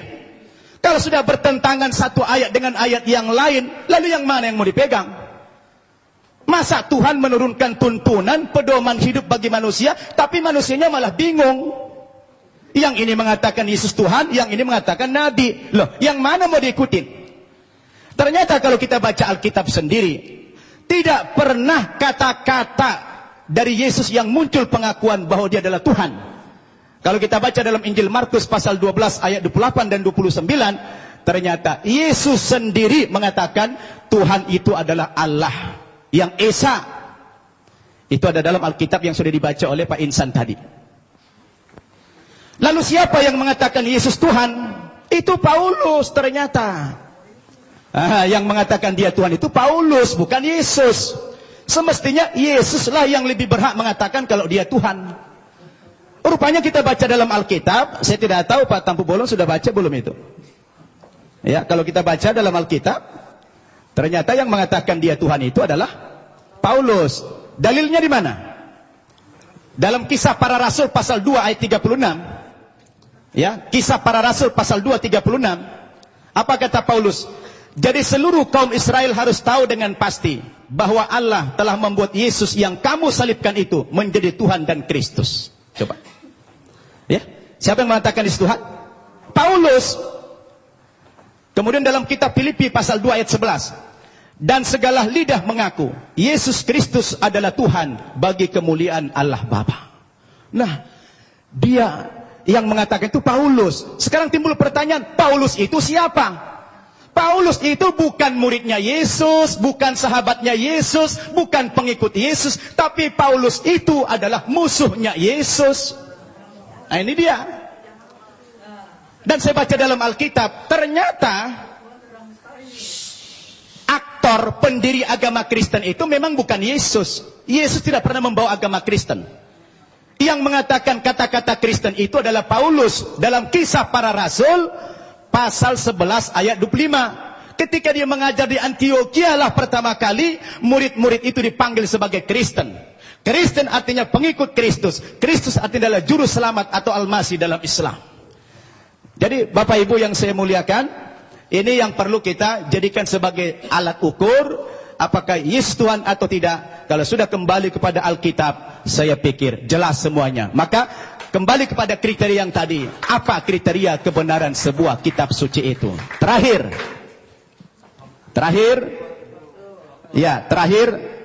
Kalau saya baca dalam Alkitab, ada beberapa alasan-alasan yang mengatakan dalam iman Kristiani dikatakan dia Tuhan. Yang pertama, rupanya karena Yesus itu lahir tidak punya bapak. Karena ajaib dia lahir sehingga dianggap Tuhan. Nah, kalau kita bicara logik, sebenarnya Nabi Adam itu lebih berhak menjadi Tuhan. Karena dia tidak punya bapak, tidak punya ibu. Yang kedua, dikatakan Nabi Isa atau Yesus itu pernah menghidupkan orang mati. Lalu dikatakan Tuhan. Tapi saya baca dalam 1 Raja-Raja pasal 17 ayat 20 sampai 22, rupanya bukan Yesus satu-satunya yang pernah menghidupkan orang mati. Ada nabi yang lain, namanya Elia. Elia juga pernah menghidupkan orang mati. Lalu kenapa Elia tidak dipanggil Tuhan? Nah, ini menjadi pertanyaan yang menarik sekali. Sayang sudah dekat saya, sudah habis waktunya. Jadi terima kasih Bapak Ibu. Mudah-mudahan dialog kita terus berkembang. Wassalamualaikum warahmatullahi wabarakatuh. Waalaikumsalam warahmatullahi wabarakatuh. Bapak Ibu, inilah saatnya Bapak Ibu untuk bertanya. Assalamualaikum warahmatullahi wabarakatuh. Nama saya Winda dari BSD. Saya mau menanggapi masalah yang kita di Islam adalah kita diperintahkan juga dihimbau untuk berdebat seperti yang dikatakan bermusyawarah. Saya sering bermusyawarah dengan teman saya di Malang. Dia orang Kristiani, bergereja di Betani, dan dia mengaku sekolah pendeta. Saya sering berdialog dengan dia dan pernah saya mengatakan dalam kasus penghinaan Nabi Muhammad ini, akhir-akhir ini saya pernah bertanya kepada dia, apa pendapatmu jika agamamu dinodai? Kemudian dia menjawab, Kristen bukan agama. Nah, dari situ saya bertanya-tanya, kalau memang Kristen itu bukan agama, lalu Yesus yang diimani oleh orang Kristiani sebagai Tuhan itu sebagai apa? Sedangkan kalau di Islam kan sudah jelas bahwasanya Islam adalah dinullah, agama Allah, salah satunya agama Allah yang diridhoi Allah. Tapi kok dengan dia berbicara seperti itu, teman saya yang itu bagaimana menurut Bapak dari Kristiani ini? Gitu, makasih. Adalah Allah, dan Allah itu adalah firman. Firman itu adalah roh. Jadi tiga menjadi satu gitu. Jadi di sini dikatakan juga kalau saya nggak mau berdebat ya. Suami saya juga dulu Muslim. Suami saya Muslim selama 38 tahun pernikahan. Kami menjalani dengan sangat luar biasa. Dia Muslim, saya Kristen. Sampai satu saat dia sendiri yang mau jadi Kristen. Tidak pernah saya suruh. Karena tidak ada paksaan kepada agama. Dan Kristen itu memang, Yesus itu adalah jalan keselamatan. Karena dia berkata, akulah jalan hidup dan kebenaran. Tidak ada yang sampai kepada Bapa kalau tidak melewati aku gitu ya. Di kitab Yohanes 13 ayat 13 dikatakan, kamu menyebut aku guru dan Tuhan. Dan katamu itu tepat, sebab memang akulah guru dan akulah Tuhan. Jadi di situ dia katakan juga dia guru dan dia Tuhan, dia katakan nabi, dia katakan segala macam, dia dikatakan. Bahkan dihina, dipukul, diludahi, tendang. Tapi apa dikatakan waktu di kayu salib? Ampunilah mereka, karena mereka tidak tahu apa yang diperbuat mereka. Kenapa kok takut dia Yesus sama malaikat? Yesus itu adalah 100% manusia, 100% malaikat. Jadi waktu dia menjadi manusia, dia lemah. Siapapun kita, waktu kita menghadapi kematian, kita takut. Ya. Jadi sebagai manusia, dia takut. Dia takut. Tetapi sebagai Allah, dia tidak takut. Karena biarlah aku mati untuk menyelamatkan umat manusia. Aku mati dan aku hidup untuk membawa kamu ke surga. Aku akan pergi ke surga, menyediakan tempat bagi kamu yang percaya kepadaku. Akulah jalan hidup dan kebenaran. Dia berani berjanji. Jadi hanya itu yang bisa saya sampaikan. Hanya menjawab dari perkataan dari Bapak, bahwa dia adalah Tuhan 100% dan dia manusia 100%. Rohullah kalimatullah Isa Al-Masih. Saya baca Quran juga. Terima kasih, Tuhan berkati. Tadi Pak Yohanes menyatakan bahwa Alkitab ini adalah bimbingan Roh Kudus dan ini merupakan firman. Jadi tidak boleh main-main dengan firman ini. Oke, sekarang saya coba mau membacakan satu di Korintus. Itu Paulus berkata, apa yang aku katakan, aku mengatakannya bukan sebagai seorang yang berkata menurut firman Tuhan. Dengan apa yang saya baca ini nampaknya kontradiksi Pak. Karena Paulus sendiri dia mengaku bahwa apa yang diucapkan bukan firman Tuhan. Bagaimana Bapak bisa mengklarifikasi bahwa ini adalah firman Tuhan? Itu yang pertama. Dengan Pak Luga, tadi mengenai utusan, Pak, tadi kita ramai bicara mengenai utusan, Yesus utusan atau Tuhan. Di 13:13 yang tadi Ibu sampaikan tadi, itu Yesus berkata, aku guru dan aku Tuhan. Ya, tapi Bapak mungkin perlu cek dengan Pak Moko Ginta, Alkitab versi yang tahun 30 itu bukan Tuhan tapi Tuhan. Ya, jadi penambahan kata H itu berdampak sangat luar biasa. Tuhan Wisaksono menjadi Tuhan Wisaksono.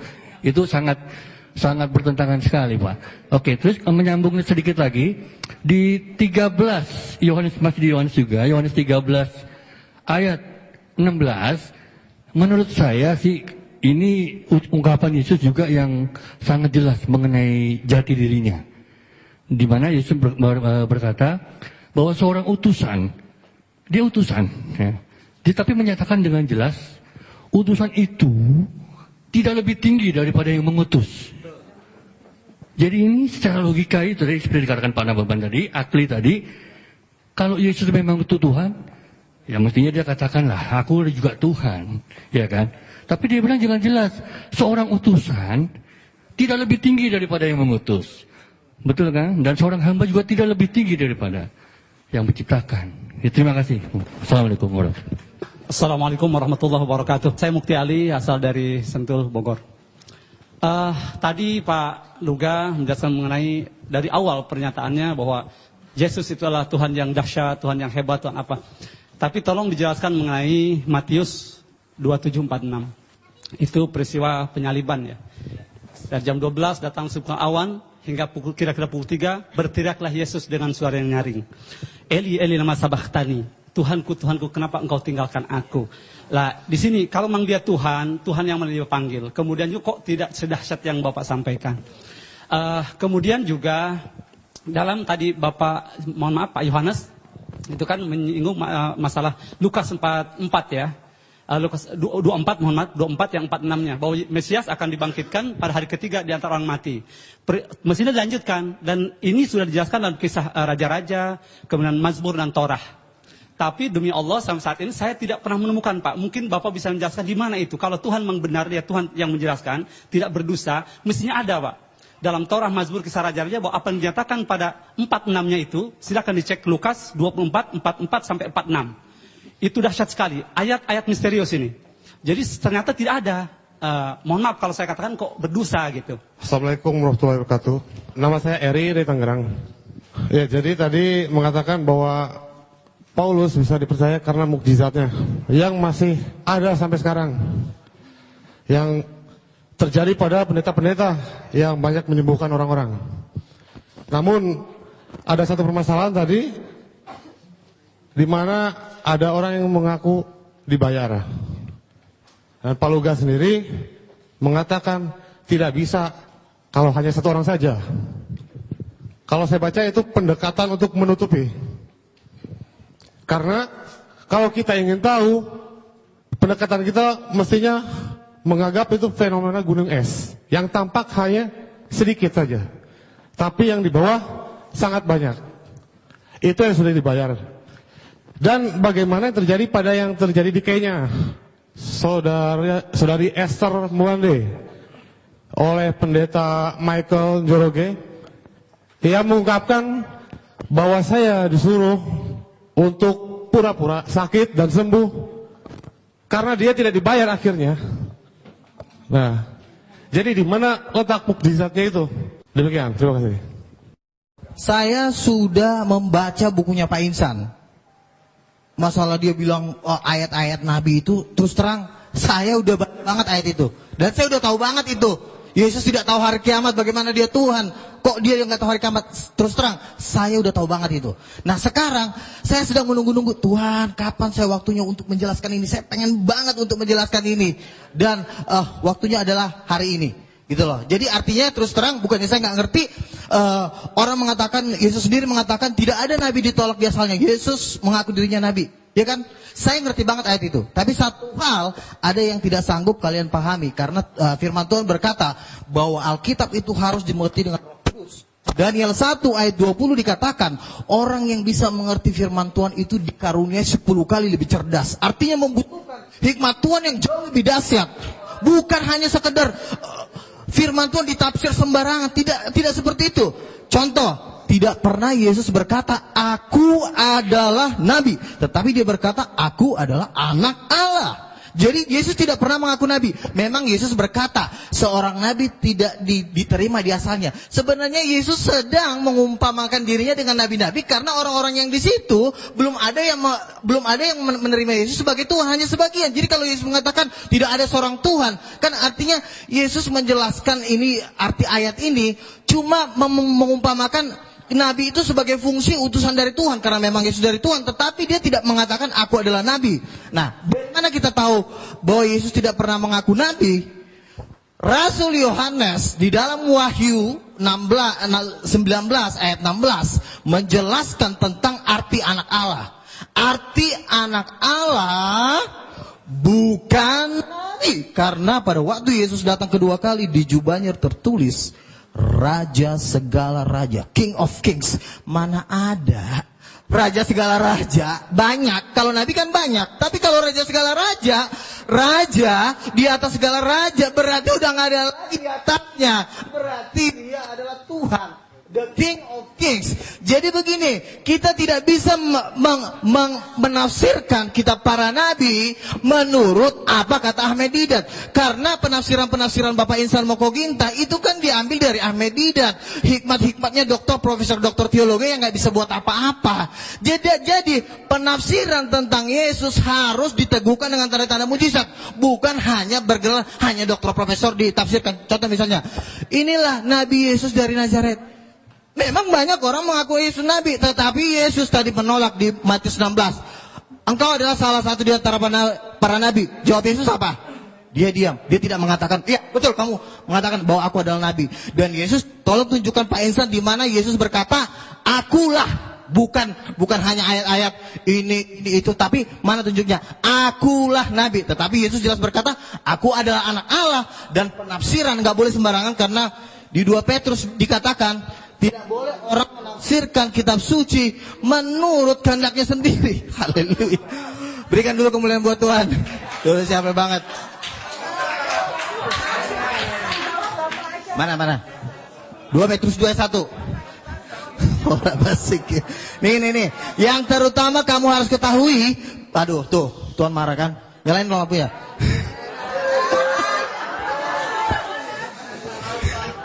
Makanya yang terutama harus kamu ketahui bahwa nubuat dalam kitab suci tidak boleh ditafsirkan seenaknya. Karena Yesus tafsir langsung jadi nabi. Rasul nggak ada bilang Yesus nabi. Petrus sendiri berkata nih, saya baca nih. Petrus diurapi Roh Kudus, ya, dan diteguhkan dengan tanda-tanda mujizat. Makanya saya bilang, orang nggak boleh menafsirkan kitab suci kalau tidak diteguhkan dengan tanda-tanda mujizat, nggak boleh. Itu memang hukumnya. Makanya setiap orang yang menafsirkan firman Tuhan harus punya Roh Kudus. Saya punya Roh Kudus. Pak Insan kalau ditanya punya Roh Kudus, punya Roh Kudus nggak Pak? Nggak punya. Kenapa? Karena Yohanes 14 ayat 26, Roh Kudus hanya turun dalam nama Yesus. Nah, sekarang begini, Yesus tidak pernah mengaku nabi. Baik, tolong audien diam. Oke. Tolong audien diam. Udah. Saya dari Moderator, tadi sebenarnya ya? menjawab pakai logika, tetapi Waktu karena habis. memang kalian belum memahami, jadi kalian bilang saya sosok berceramah. Enggak, kan saya bilang, oke, satu aja, tunjukin Bisa. ayatnya sama saya. Yesus berkata, akulah nabi, tunjukin. Baik, waktu habis. Akulah nabi, bukan penafsiran. Ini penafsiran. Aduh, akulah nabi. Tolong. Udah. Oke. Tolong. Baik, Oke, waktu habis. Terakhir ya. Baik. Tolong diam. Terakhir ya. Copy paste. Sudah Pak Insan, nanti Pak Insan. Pada waktu Yesus datang yang kedua kali, di jubahnya tertulis bukan nabi Pak, tapi raja segala raja, bukan nabi. Masa di jubah Yesus tertulis nabi? Makanya Sudah. Wahyu Waktu Ibu 19, sudah habis. 18. Waktu Bapak sudah habis. Silakan. Sudah. 1916. Enggak selesai. Nanti setelah acara. Setelah acara, Bu. Nanti setelah acara. Tidak boleh Baik, waktu masuk. sudah lewat 2 menit. Nanti malah rame. Yes. Baik, kita tepuk tangan kepada Bapak Ibu ya. Silakan langsung Bapak Yohanes Tampu Bolon.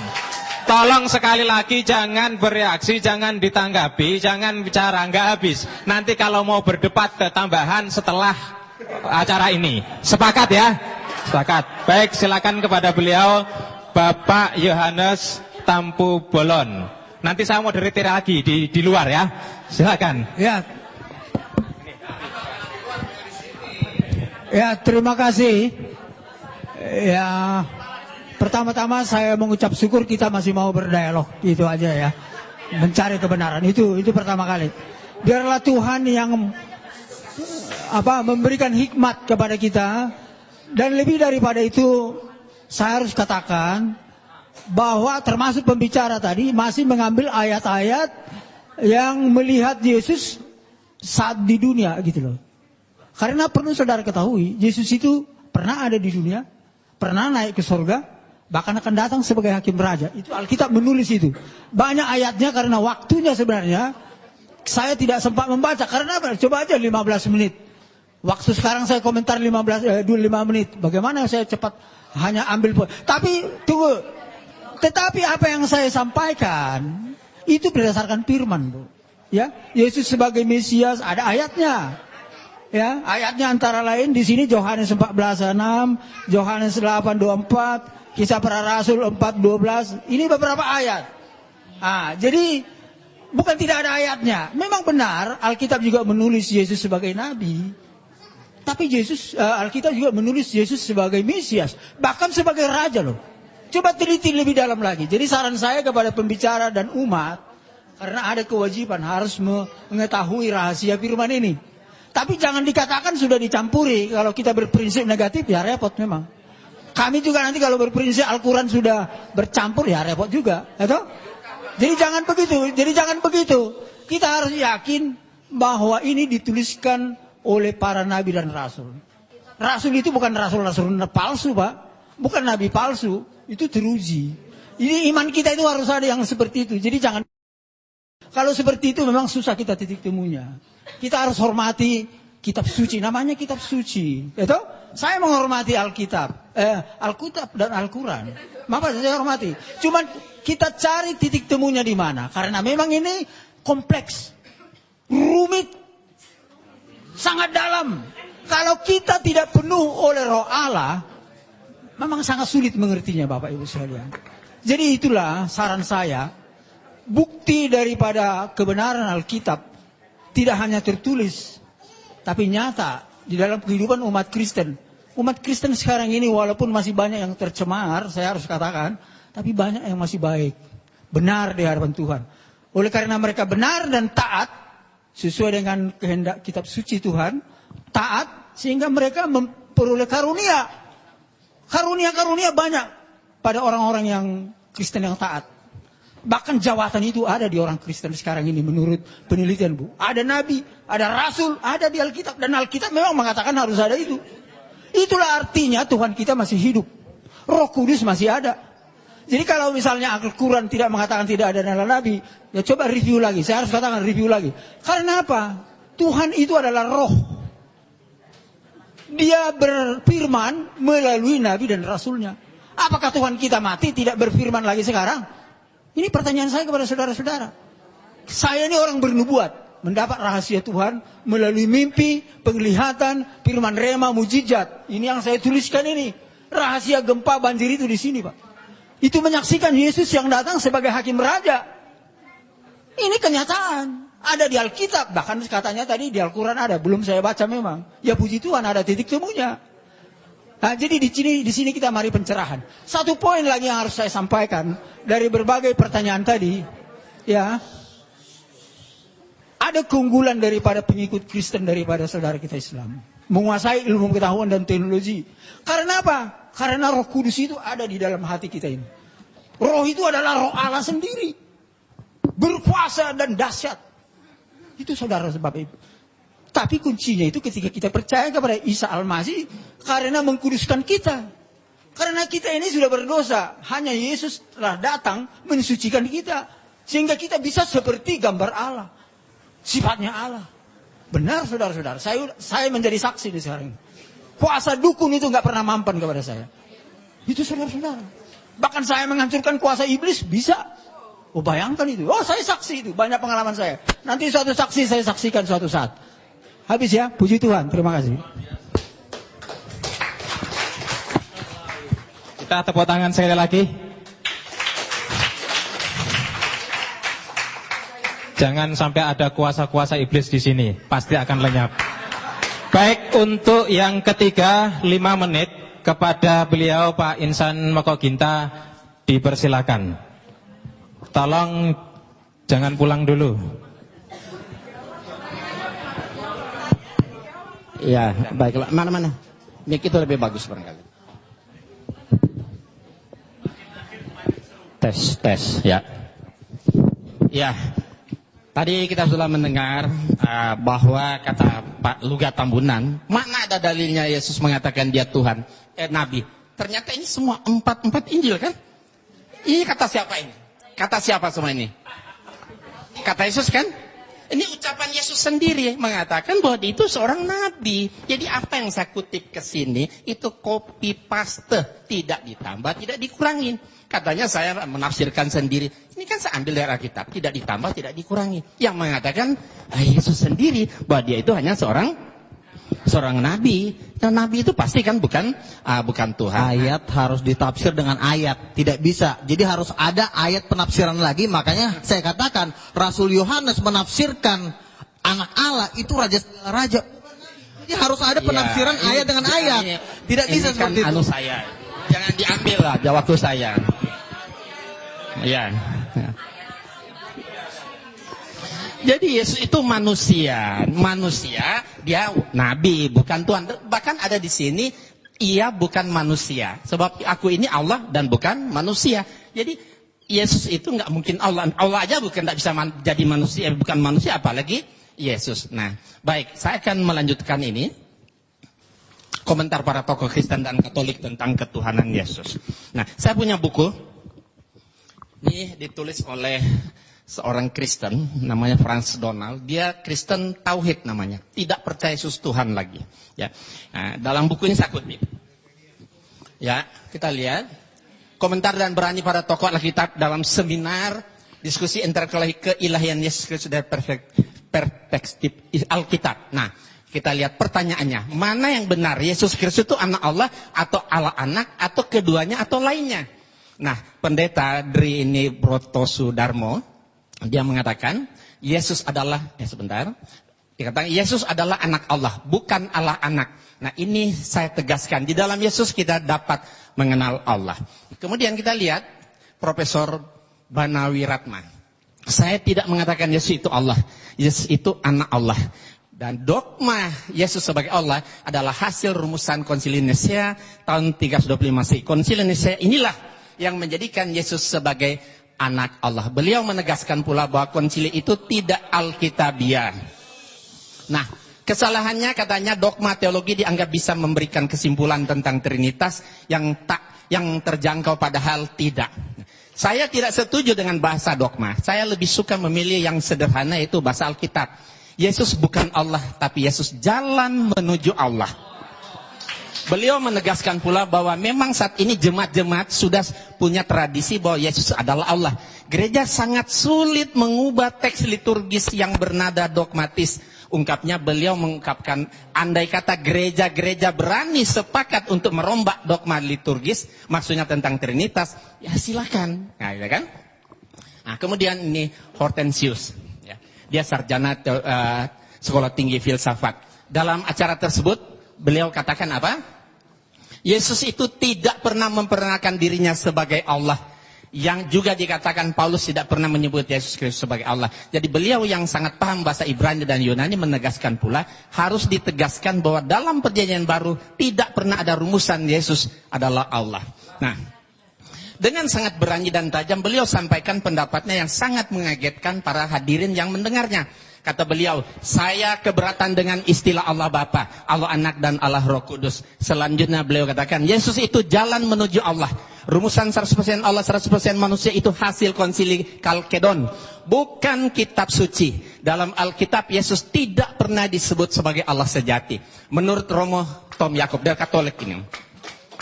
Ya, kalimat Yohanes pasal 1 ayat 1 seperti yang dikutip Ibu tadi juga, firman itu adalah Allah. Beliau tegaskan, Yohanes justru menekankan bahwa firman tidak sama dengan Allah, tapi bersama-sama dengan Allah. Nah, satu lagi terakhir. Yang paling menarik, salah satu pertanyaan jamaah kepada pastor. Bagaimana pengalaman Anda selama menjadi pengikut Yesus? Romo menjawab, itu adalah sebuah pertanyaan yang sangat bagus. Dulu sebelum tahun 1974, kehidupan saya tidaklah baik. Dan saat itu sebelum tahun 74, saya yakin Yesus sungguh Allah dan sungguh manusia. Tetapi setelah tahun 74 sampai sekarang, saya tidak lagi berdoa kepada Yesus, tapi saya berdoa kepada Allahnya Yesus dengan dorongan Roh Kudus. Nah, saya lebih Kristiani sejak saya percaya Yesus bukan Allah daripada sebelumnya ketika saya percaya Yesus itu adalah Allah. Sedikit ya. Dan nah, ini terakhir sekali lagi, siapakah dari pertanyaan yang diajukan kepada pembicara, siapakah Yesus menurut Alkitab? Apakah dia Allah sejati atau bukan? Nah, 3 dari 4 narasumber Kristen itu mengatakan Yesus itu bukan Allah sejati. Allah adalah Bapa dan Yesus itu utusan Allah. Berarti Nabi kan? Yang menjadi jalan bagi manusia untuk menuju kepada Allah. Nah, rumusan Konsili Nicea tahun 35 mengatakan, ya, dogma Trinitas sudah waktunya ditinjau kembali atau dirombak atau bahkan ditinggalkan sama sekali. Gitu. Sedikit ya. Itu pendapat para pakar. Baik. Bukan 12 rasul. Nah, Anda mau hidup menurut kata pakar atau 12 rasul? Karena pakar-pakar ini nggak ada kuasa, nggak ada tanda-tanda mujizat. Baik, terima kasih. Nah, jadi kalau mau ikut percaya sama orang pemimpin, ikutilah para penginjil-penginjil dunia yang telah melakukan dan kesaktian mereka. Bukan kata ini, mereka ini juga kita nggak tahu siapa. Kita percaya, jangan-jangan mereka udah di neraka lagi. Terima kasih Pak Luka. Nanti ada waktunya dalam debat yang ketiga, Pak. Silakan yang terakhir kepada Ustaz Samsul Arifin Nababan. Waktu kita berikan 5 menit. Tolong diingat, bicara yang padat, rinci, dan jelas, singkat. Kepada beliau dipersilakan. Terima kasih Bapak Ibu. Sudah kupas tuntas semua jawaban-jawaban dari pembicara. Saya hanya ingin tegaskan kembali bahwa Pak Tambunan maupun Pak Tampu Bolon lebih banyak berbicara dalam dialog ini dengan mengembalikan kepada dogma saja. Semestinya kita dialog begini harus dialog konsep. Jadi kita semua kembali mengacu kepada nas. Dan kita semuanya pakai copy paste. Tapi Bapak berdua tadi selalu mengembalikan kepada dogma. Jadi atas bimbingan Roh Kudus. Dan tanpa diperinci apa itu Roh Kudus dan siapa itu Roh Kudus. Mengambang. Kalau tadi beliau berdua menjelaskan, terutama Pak Tambunan, tidak ada nas dalam Alkitab aku adalah nabi tapi anak Allah. Itu bisa dibaca dalam Matius pasal 3 ayat 16 sampai 17. Sesudah dibaptis, Yesus segera keluar dari air dan pada waktu itu juga langit terbuka. Dan ia melihat roh Allah seperti burung merpati turun ke atasnya. Lalu terdengarlah suara dari sorga yang mengatakan, inilah anakku yang kukasihi, kepadanya lah aku berkenan. 1. Kemudian dalam Injil Lukas pasal 4 ayat 41. Dari banyak orang keluar juga setan-setan sambil berteriak, engkau adalah anak Allah. Lalu ia dengan keras melarang mereka dan tidak memperbolehkan mereka berbicara karena mereka tahu bahwa ia adalah Mesias. Begini, kalau memang kata anak Allah itu indikatornya bahwa Yesus adalah Tuhan, mestinya orang Kristen harus konsisten. ada terlalu banyak yang menjadi Tuhan di dunia ini. Kenapa? Karena ternyata yang dikatakan istilah anak Allah itu bukan cuma Yesus. Coba dibaca dalam kitab Matius pasal 5 ayat 9, Injil Matius pasal 5:9, dikatakan di sini, berbahagialah orang yang membawa damai, karena mereka akan disebut anak-anak Allah. Nah, berarti siapa yang membawa perdamaian di dunia ini semua anak Allah. Berarti anak Allah itu bukan cuma Yesus. Kalau begitu yang membawa damai Tuhan semua jadinya. Nah, jadi ini perlu dipahami. Maka dalam Islam, kata anak Allah itu bukan Tuhan tapi hamba. Abduhu wa rasuluh, hamba dan utusannya. Jadi malah membingungkan kalau dikatakan Yesus itu anak Allah lalu dipresentasikan sebagai Tuhan. Berarti bagaimana dengan dalil ini Injil Matius tadi? Semua orang yang mendamaikan di dunia ini akan dipanggil sebagai anak-anak Allah. Berarti Tuhan juga dong. Nah, ini secara logik dan berdasarkan nas. Nah, oleh karena itulah sebetulnya boleh dikomentari, silakan. Gini, ini ayat ini sering banget saya dengar ya. Jadi begini loh, bedanya seperti ini. Lihat, perhatikan, jangan ketawa dulu. Anak-anak Allah, Yohanes 1:12, barang siapa percaya kepada dia akan diberi kuasa supaya sebagai menjadi anak-anak Allah. Beda dengan Mesias, anak Allah. Apa bedanya? Karena semua nabi-nabi itu dipenuhi Roh Kudus disebut juga anak-anak Allah. Tetapi bedanya apa? Mesias itu sudah dijanjikan dari zaman dulu. Nabi-nabi menjanjikan Mesias. Nanti akan datang Mesias. Nabi satu ngomong, nanti akan datang Mesias. Nabi satu ngomong, sampai Nabi Yesaya, sampai Nabi terakhir, nanti akan datang Mesias. Kira banyak. Di Yesaya, nabi-nabi itu menubuatkan. Kalian kalau saya ngomong, jangan teriak-teriak dulu, entar kalian nggak ngerti, gitu loh. Gini, lihat. Nabi-nabi menubuatkan tentang kedatangan Mesias. Itu ada di perjanjian lama. Nah, nabi-nabi ini, pada waktu Yesus, tadi yang saya pertama kali mengatakan, di situ dikatakan Mesias anak Allah. Bukan hanya anak-anak Allah. Bedanya apa? Nah, untuk menafsirkan Mesias anak Allah ini, yang menafsirkan bukan dokter, bukan profesor, tapi rasul, 12 rasul. Makanya 12 rasul menafsirkan Mesias anak Allah dalam Wahyu 19 ayat 16, bahwa Mesias anak Allah penafsirannya adalah raja, segala raja, bukan nabi. Jadi kalian jangan sembarang menafsirkan kitab suci. Mesias anak Allah dengan anak Allah beda banget, gitu loh. Jadi perbedaan ini kalian harus pahami, karena perbedaan ini efeknya lautan, api dan belerang, gitu loh. Jadi Mesias anak Allah dan anak-anak beda. Itu yang saya pahami dan yang saya pelajari selama ini, karena saya udah tahu jawaban pertanyaan kalian pasti itu, gitu loh. Jadi itu gantian. Saya belum selesai tadi. Itu sanggahan dari beliau. Kita jadi bingung nih. Kenapa bingung? Kita kan membaca Alkitab ini justru kita menghindari tafsir. Ini textbook kita nih, copy paste.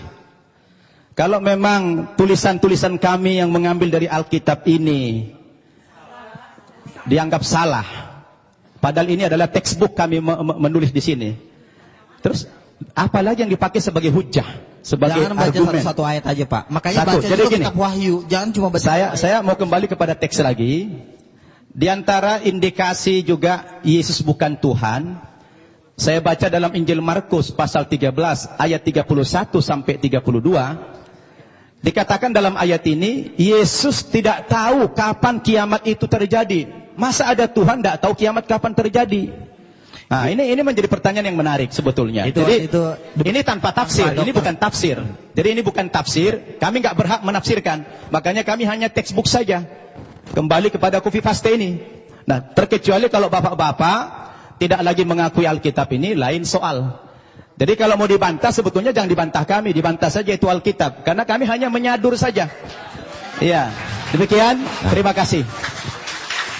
Makanya Pak, kesimpulan dari seluruh Injil itu ada di kitab Wahyu. Jangan kalian baca cuma kitab Injil doang. Tapi kitab Wahyu kalian baca, itu kesimpulan dari seluruh Injil, itu ada di kitab Wahyu. Jadi kalau mau kalian, ntar lupa. Kalau kalian mau menafsirkan, kalau kalian mau menafsirkan Alkitab, baca kitab Wahyu, karena di kitab Wahyu dikatakan di seluruh umat, seluruh malaikat itu menyembah Yesus, ada ayatnya di kitab Wahyu. Makanya baca kitab Wahyu, karena kitab Wahyu itu penafsiran dari rasul-rasul. Saya bacakan ya, saya bacakan. Baik, Bapak, saya kasih waktu setengah menit, tidak lebih, tidak kurang. Setelah itu Bapak nggak bicara lagi. Wahyu setengah menit ya. Wahyu 5 ayat 11, maka aku melihat dan mendengar suara banyak malaikat di sekeliling tata makhluk-makhluk dan tua-tua, itu jumlah mereka berlaksa-laksa. Katanya dengan suara nyaring, anak domba yang disembelih itu layak menerima kuasa dan kekayaan, hikmat, kekuatan, pujian sampai selama-lamanya. Dan saya lanjutkan ke ayat 14. Dan keempat makhluk itu berkata, amin, dan tua-tua itu jatuh tersungkur dan menyembah Yesus. Ada ayatnya Yesus disembah. Kalian kan berkata, mana ayatnya Yesus, sembahlah aku. Ini ayatnya bacaan terbaik. Sudah setengah menit. Terima kasih. Pak Insan setengah menit. Ya, sebenarnya kitab Wahyu yang menjadi rujukan beliau udah. Wahyu kepada Yohanes itu mimpi, bukan wahyu. Mimpi Yohanes di Pulau Patmos. Itu kan kata Bapak. Jadi mimpi sudah, Pak. Sebentar, mimpi panjang berseri ya. Makanya kitab Wahyu merupakan salah satu kitab yang paling sulit sekali ditafsirkan. Di situ rasul terkasih loh. Sudah sulit ditafsirkan karena ini cuma mimpi. Nah, zaman dulu ditulis mimpi, kemudian dirubah lagi kenyataan. Sekarang dirubah lagi menjadi wahyu supaya keren, biar keren kelihatan. Sudah. Diganti cukup wahyu. Baik, Pak Insan, cukup. Kita tutup. Karena bukan mencari kemenangan dan bukan mencari kekalahan. Masing-masing berdakwah kepada yang lain. Silakan yang umat Islam itu tadi dengarkan, renungkan terhadap Bapak Luga Tambunan dengan Pak Yohanes Tampu Bolon. Yang Nasrani silahkan renungkan. Terima kasih kepada Ketua Panitia yang menyelenggarakan acara ini, cukup sukses Pak Ketua. Kemudian kepada para pembicara, Ustadz Samsul Arifin Nababan, Bapak Insan Moko Ginta, Bapak Luga Tambunan yang saya suka semangatnya ini, masih muda. Kemudian Bapak Yohanes Tampu Bolon yang lebih bijak, santai, tenang, dan juga semua audien yang hadir di sini, semoga seluruhnya mendapatkan hidayah dari Allah Subhanahu wa taala. Terima kasih dari kami. Billahi taufik wal hidayah. Assalamualaikum warahmatullahi wabarakatuh.